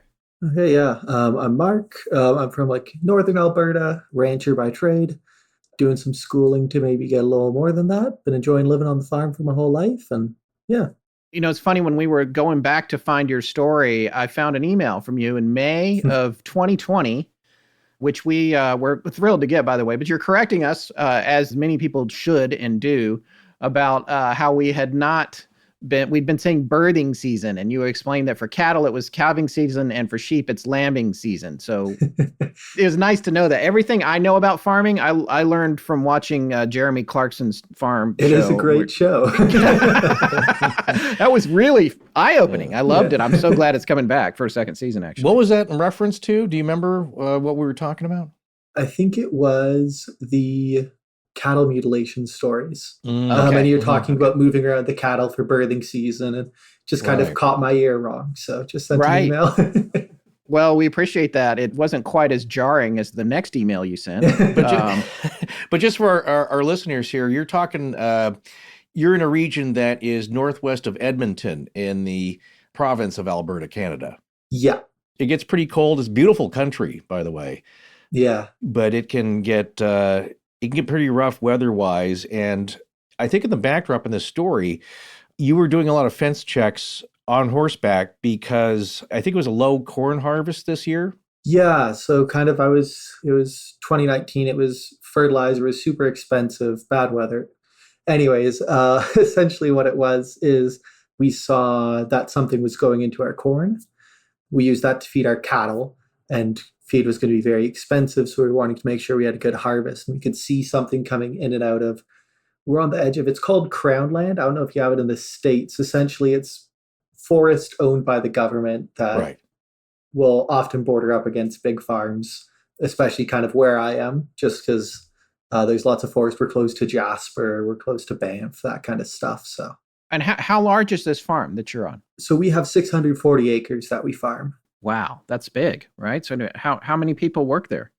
So it's mostly our family. We do a lot of this stuff during the Lent calving season. We'll bring people in because we have, it's called a cow-calf operation. So we raise the cows, we bring bulls in to breed them, then they calve out in the spring, raise the calves for the year, sell them at the end of the year to something like a feedlot that'll feed them up for sale.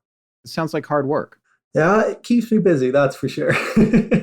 So when you said you saw something going in and out of the corn initially, you were seeing the trails it was leaving, not the thing itself.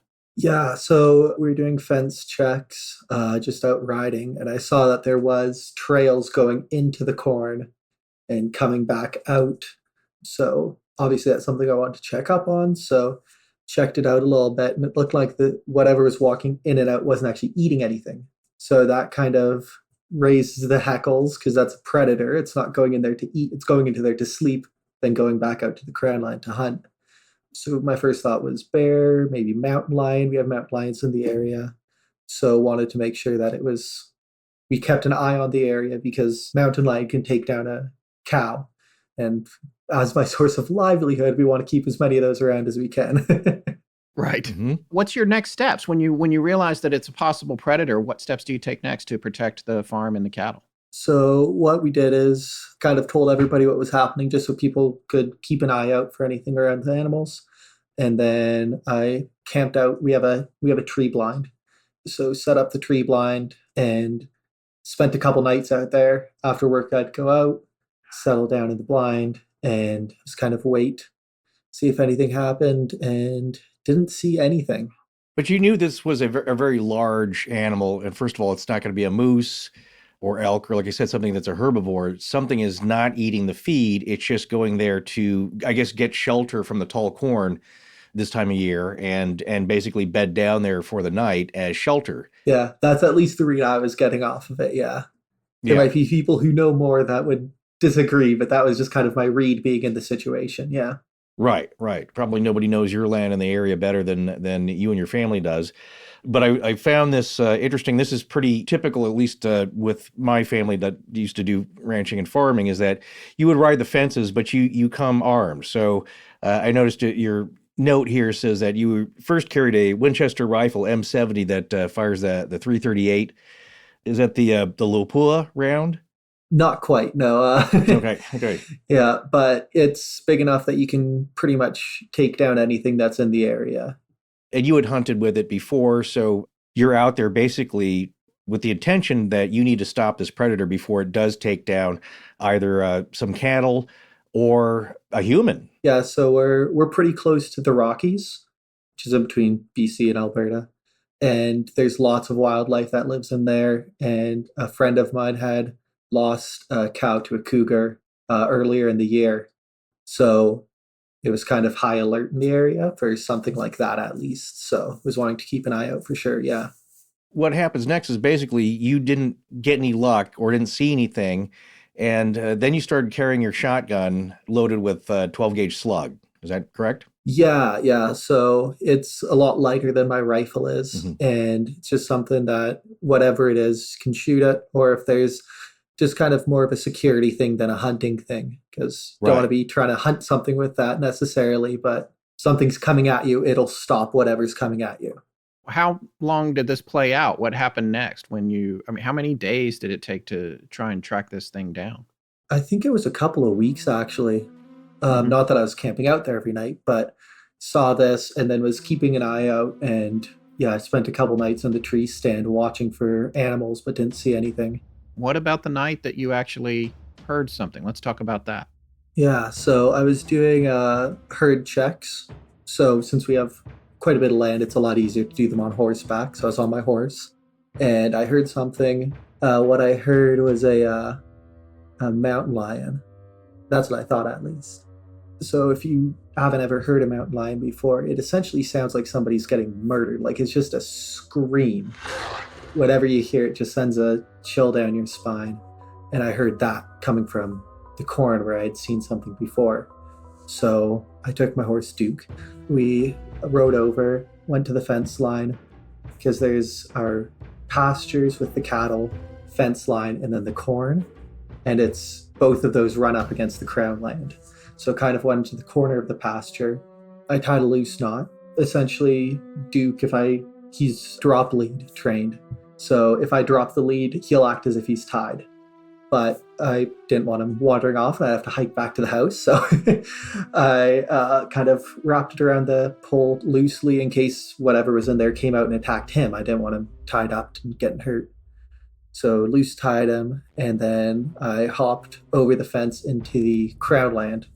I was walking through the forest, and it was kind of, at the time I thought it was nerves, probably might have been something else, but I could feel, it felt like it was getting colder. It was pretty hot still. We were getting up to, well, depends on the season, but it was hot for fall. Right. It was like 20 Celsius. And so I was hiking over and was checking the corn to see if I could see anything. And as I was going, I saw a trail that was cut through the corn there. So I thought, this is it. I found it. Whatever's going in, it's still in there. So as I started getting closer, it sounded like a kind of a whimper of an animal.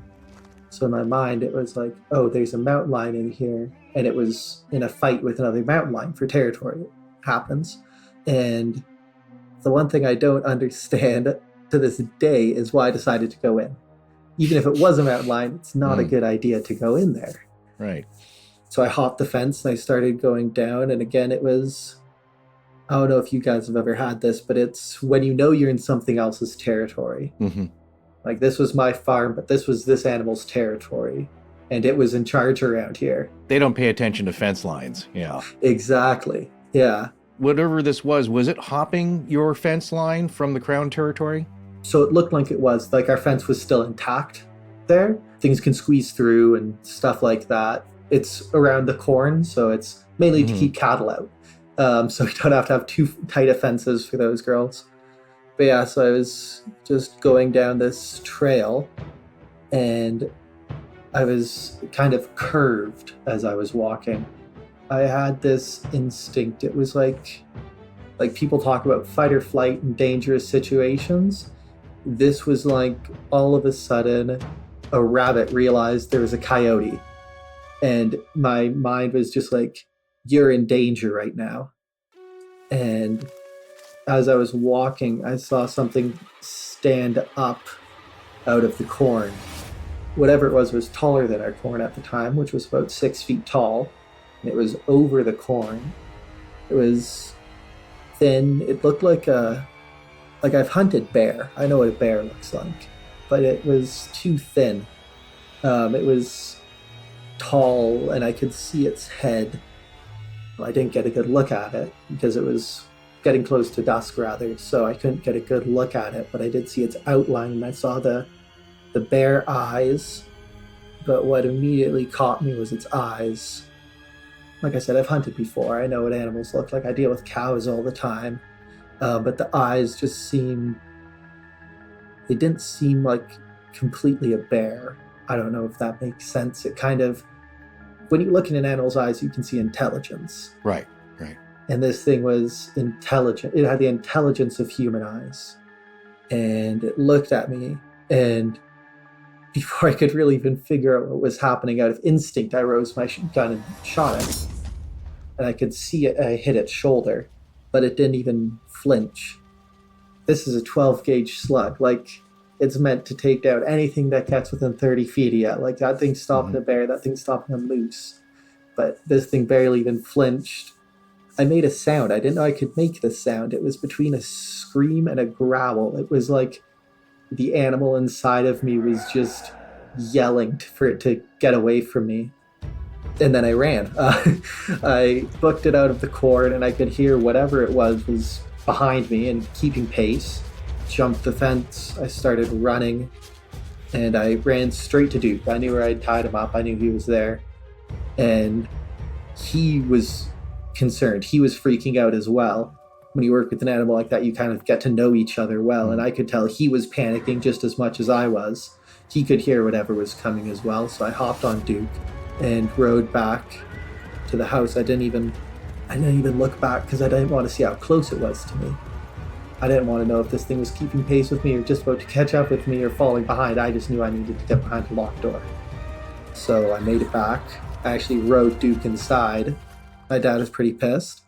So essentially our family farm, we have a house on it, and everybody else was gone for the day, and it was just me and my dad at the farm, making sure everything wrapped up. We were going to go later on. That didn't end up happening. So I came in and I rode him inside, and my dad was yelling at me. And I just looked at him and I said, something's hunting me. That's all you need to know right now. Something's hunting me. Duke can't be outside. I can't be outside. We need to lock the door. You need to get your gun, and we need to wait at the windows. My dad heard the panic in my voice, grabbed his gun, and we waited by the window. And as we waited, I was explaining what was happening, and we saw something running on it's a hill down to our house, and we could see something just over the crest of our hill moving back and forth and popping out. And we just watched it, and we sat there for probably 8 hours, just not a word between us. Yeah, luckily they were out of town, the rest of my family. When the sun came up, we didn't see anything else. It was my dad. He said he believed me. He said, obviously you saw something. We saw something chase you here. But he said, don't tell people about this. You don't want to be the town crazy. You don't want to be the guy who saw Bigfoot or something like that.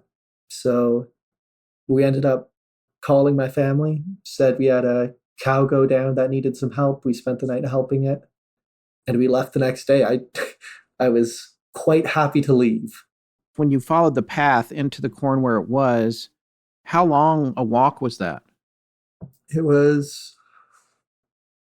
felt very quick going in and very long coming out of it. It probably maximum like 120, 150 feet. Okay. When you shot it and you saw the impact of the slug, right? Yeah. So you know that you hit it. What was happening in that moment? So it was looking at me, and we were kind of making eye contact essentially. And when I hit it, that was when my body was like, this thing's going to hurt you. You need to leave.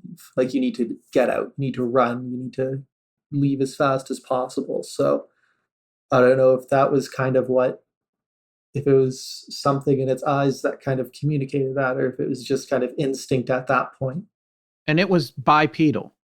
Yeah, whatever it was, it stood up. And like when I heard it running, I mean, obviously I'm not an expert with noise and animals and everything like that, but I've spent enough time around animals to know what a four-legged animal sounds like. And I know what it sounds like when a cow's walking, when a human's walking, when a bear's walking, and it would sound like it would switch.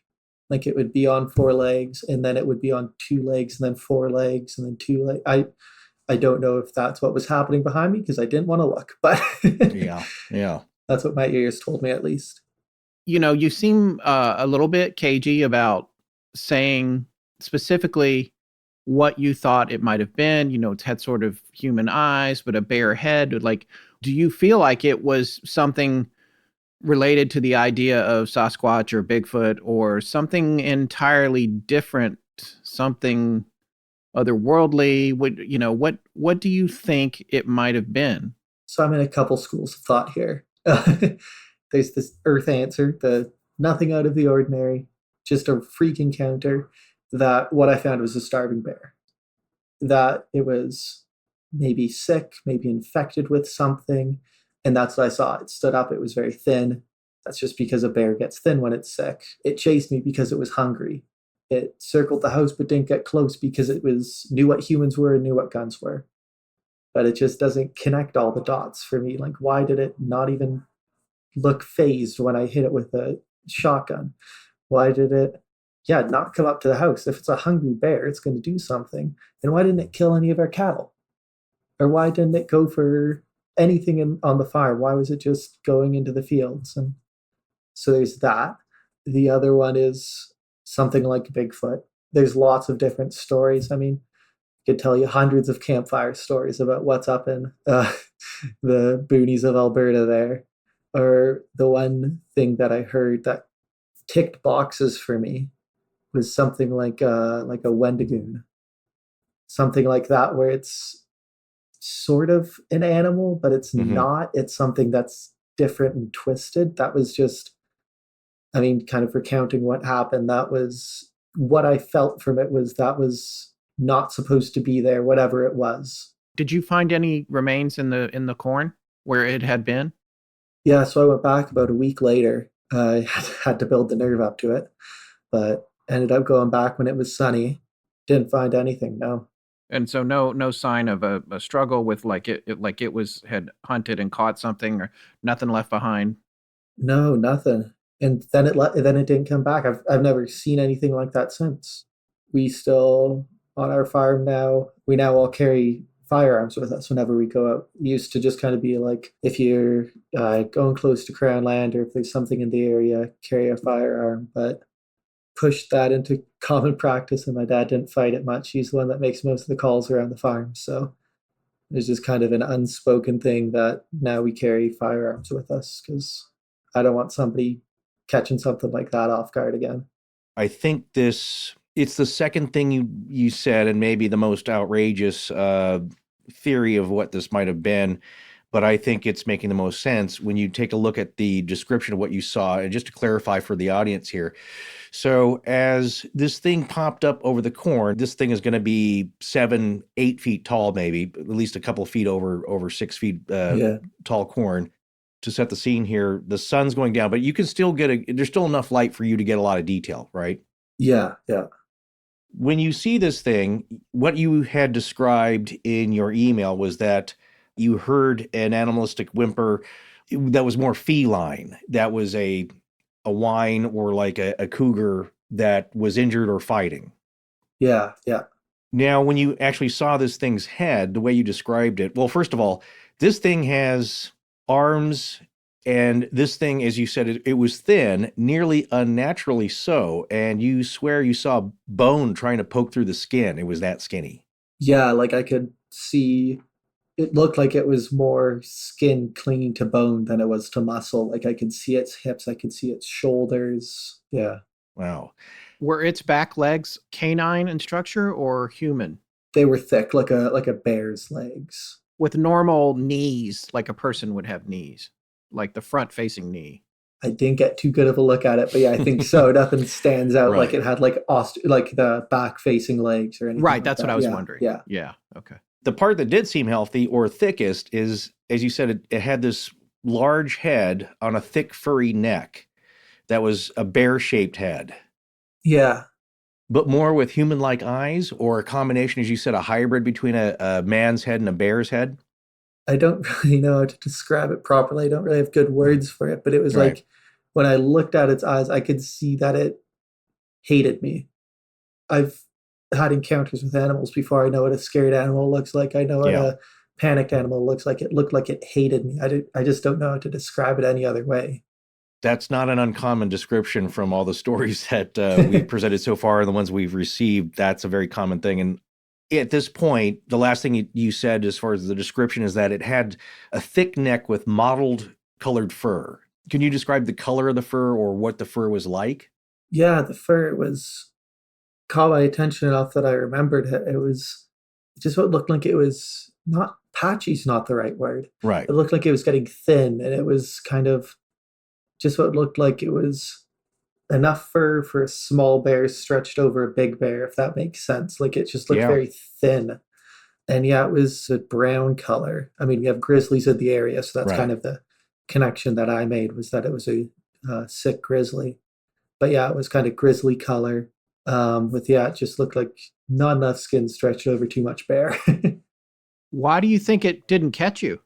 That is honestly one of my biggest questions about the whole encounter. Because not only did it keep pace with me when I was running, but it felt like it was keeping pace with me when I was on horseback.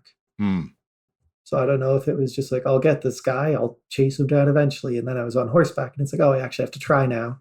Or if I caught it off guard, it wasn't expecting to have to run. how fast can you get on Duke? Like, I mean, you're running out. You've got to jump a fence, one fence at least, right? Yeah. And then get on Duke and hightail it, which is the origin of that is from horses running. So, like, right? That's the panic moment. If this was a movie, that moment where you're trying to untie Duke and get on there and get the hell out of Dodge, that seems like that would be the moment when I would need a diaper, I think. Looking back, I kind of laugh because that's where people would have died in horror movies, is they would have probably tied up their horse. Right. Right. Or Duke takes off. As you said, his ears were back. He could also sense that there was a dangerous predator animal. Yeah. And that was one of the things that my dad kind of picked up on. That was something was going wrong. As I came in and Duke was dead tired. He had ran full sprint across one of our full fields. And I mean, it's fully within the capabilities of a horse, but you never really want to push them that hard. Horses will run themselves to death if you push them too hard. How far was that? So I was running across a quarter section. Uh-huh. So that's a quarter of a mile, because a section is a mile by a mile square. That's how a lot of the land out here is cut up, is it came through with surveyors, put everything in sections. So we kind of go by quarter sections. So it would have been a quarter of a mile. And you went, like, do you have to go up some steps to get into the house? Yeah, so we have a little, it's like 3 steps to the porch kind of thing. Nothing too crazy, but. Did you ride him all the way in, or like get off him at the porch and lead him in, or? I essentially rode him in. Yeah, our door, it's the farm door. We don't really keep it closed too often, so it doesn't close properly. But yeah, so I kicked the door as we got closer and then just kind of rode him in, ducked out to the door, yeah. Well, a couple of things that you had mentioned, Mark, in your email really stood out to me. And one is that I immediately thought of another connection of another interesting encounter that has some similarities to it. I don't know if you've ever heard our Skinwalker Ranch series. I have, yeah. Okay. Well, you may remember that when the family that bought that ranch, the Sherman family, a few days after they had arrived and started setting things up, had an encounter with a extremely large wolf, as they called it. And it was a very odd encounter in that it didn't seem to be afraid of them. It kind of walked up, and I think they were all kind of just standing there in amazement. And as this thing is watching, and it does, first of all, the eyes, as you described your creature, I remember them describing it as having a almost hypnotic presence, and that where they were just like so amazed that this thing would walk up to them, and also how massive it was. And then as they're all watching, it makes a grab for one of the calves that had stuck its snout through the fence. And at that point, their rancher's instinct kicked in, and I believe Terry Sherman, he shot it a few times with a .357 Magnum, and it didn't have much effect. Okay, so that's one similarity. They claim that a big chunk of flesh had come off. Although the wolf or whatever it was didn't seem to react too much, it just kind of eventually, I think, sauntered off before they could grab the .30-06. And they said that chunk of flesh smelled like death, like it was rotting flesh. Yeah. And one thing you said here from your emails that it smelled bad, like death, really. You smelled it first, and that's what made your heckles rise. Yeah, so like kind of thinking back on it, that's what originally kind of raised the heckles on my neck when I was going through the cord there. So I smelt that. Yeah, it was like that also helped feed the narrative of, okay, this animal's wounded. Maybe it had something really gangrenous on it or something like that I could smell. But yeah, I could smell it. Right. You sensed, and this is really very common now from all the stories we've heard about, let's say, unnatural beings or even supernatural beings, is that you sensed deep hatred coming from it, that it wasn't just a territorial thing. This thing hated you.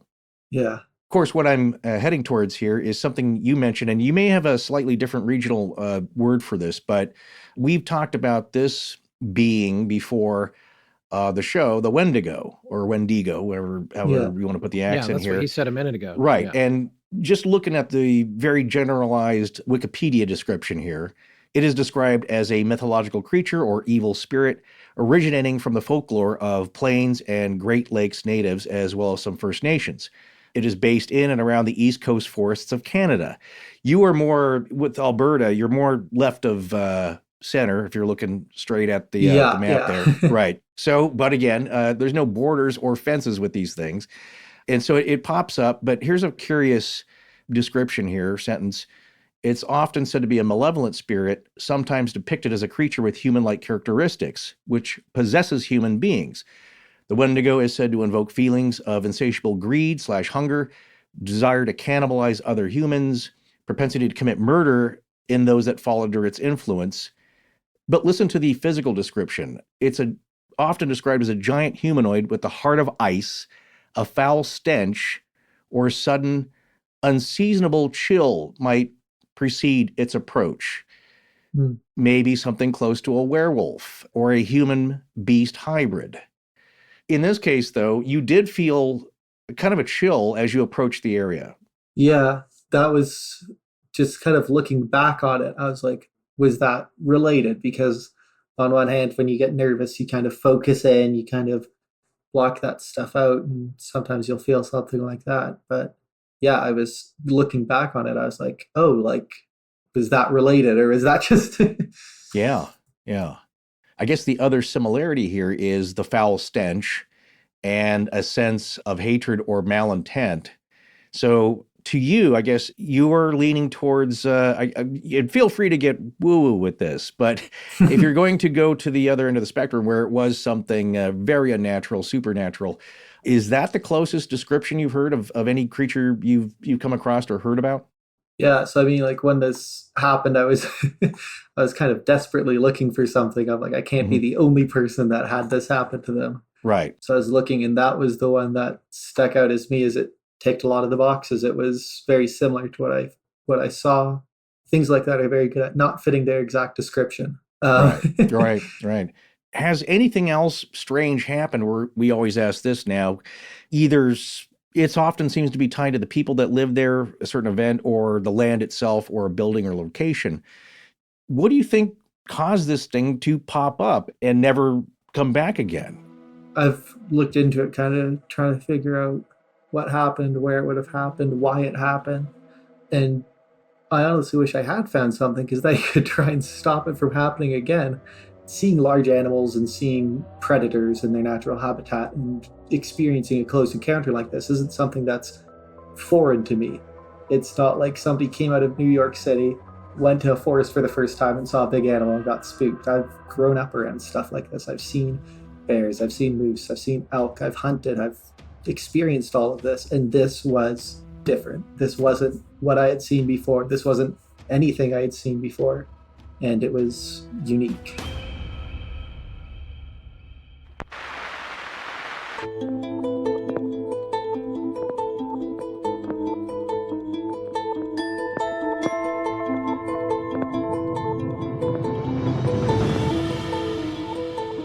Well, folks, that's going to wrap up part 3 of your True Halloween Stories. We'd like to thank Mallory Kennington, Moises Velasquez, Clarette Johansson, Tim and his daughter Anna, and Mark for joining us tonight. We'd additionally like to say thanks again to our first 6 guests. Your stories were amazing. Thank you for sharing them. We're dark next week, aside from a junk drawer on Patreon at some point, but we'll be back the week after that with a new show. Astonishing Legends is edited by Sarah Voorhees-Wendell at VW Sound and co-produced by Tess Feifel, who is also head of research and the social media manager. Our technical producer is Ed Vicola, or as we call him, the Mechanic. Special thanks to our announcer, John Boland. I wasn't wanting to use my real name on the show, so I'm going by J-Dub, but my actual name is DB space JURNEY. Our theme, which is available as a ringtone, was composed by Judson Crane at foundermusic.com. All other music and sound design for the show is composed and created by Alan Caressia. Our logo was created by Tommy Beaver Design, and our animated graphics for social media and YouTube are done by Joshua Sloan at deadstreetproductions.com. Every episode going back to September of 2020 has a transcription available on its corresponding webpage at our website. Earlier transcriptions can be made available upon request to astonishingcontact@gmail.com. Astonishing Legends would not be possible without you, our listeners. Visit our store at astonishinglegends.com or interact with us and other listeners on Instagram, Twitter, Discord, Facebook, and YouTube. You can also visit us at patreon.com/astonishinglegends, where patrons have access to additional bonus content, including the Patreon exclusive show, Astonishing Junk Drawer, which is available every week. The main show is not. No part of this show may be reproduced anywhere without permission. Copyright Astonishing Legends Productions. Good night.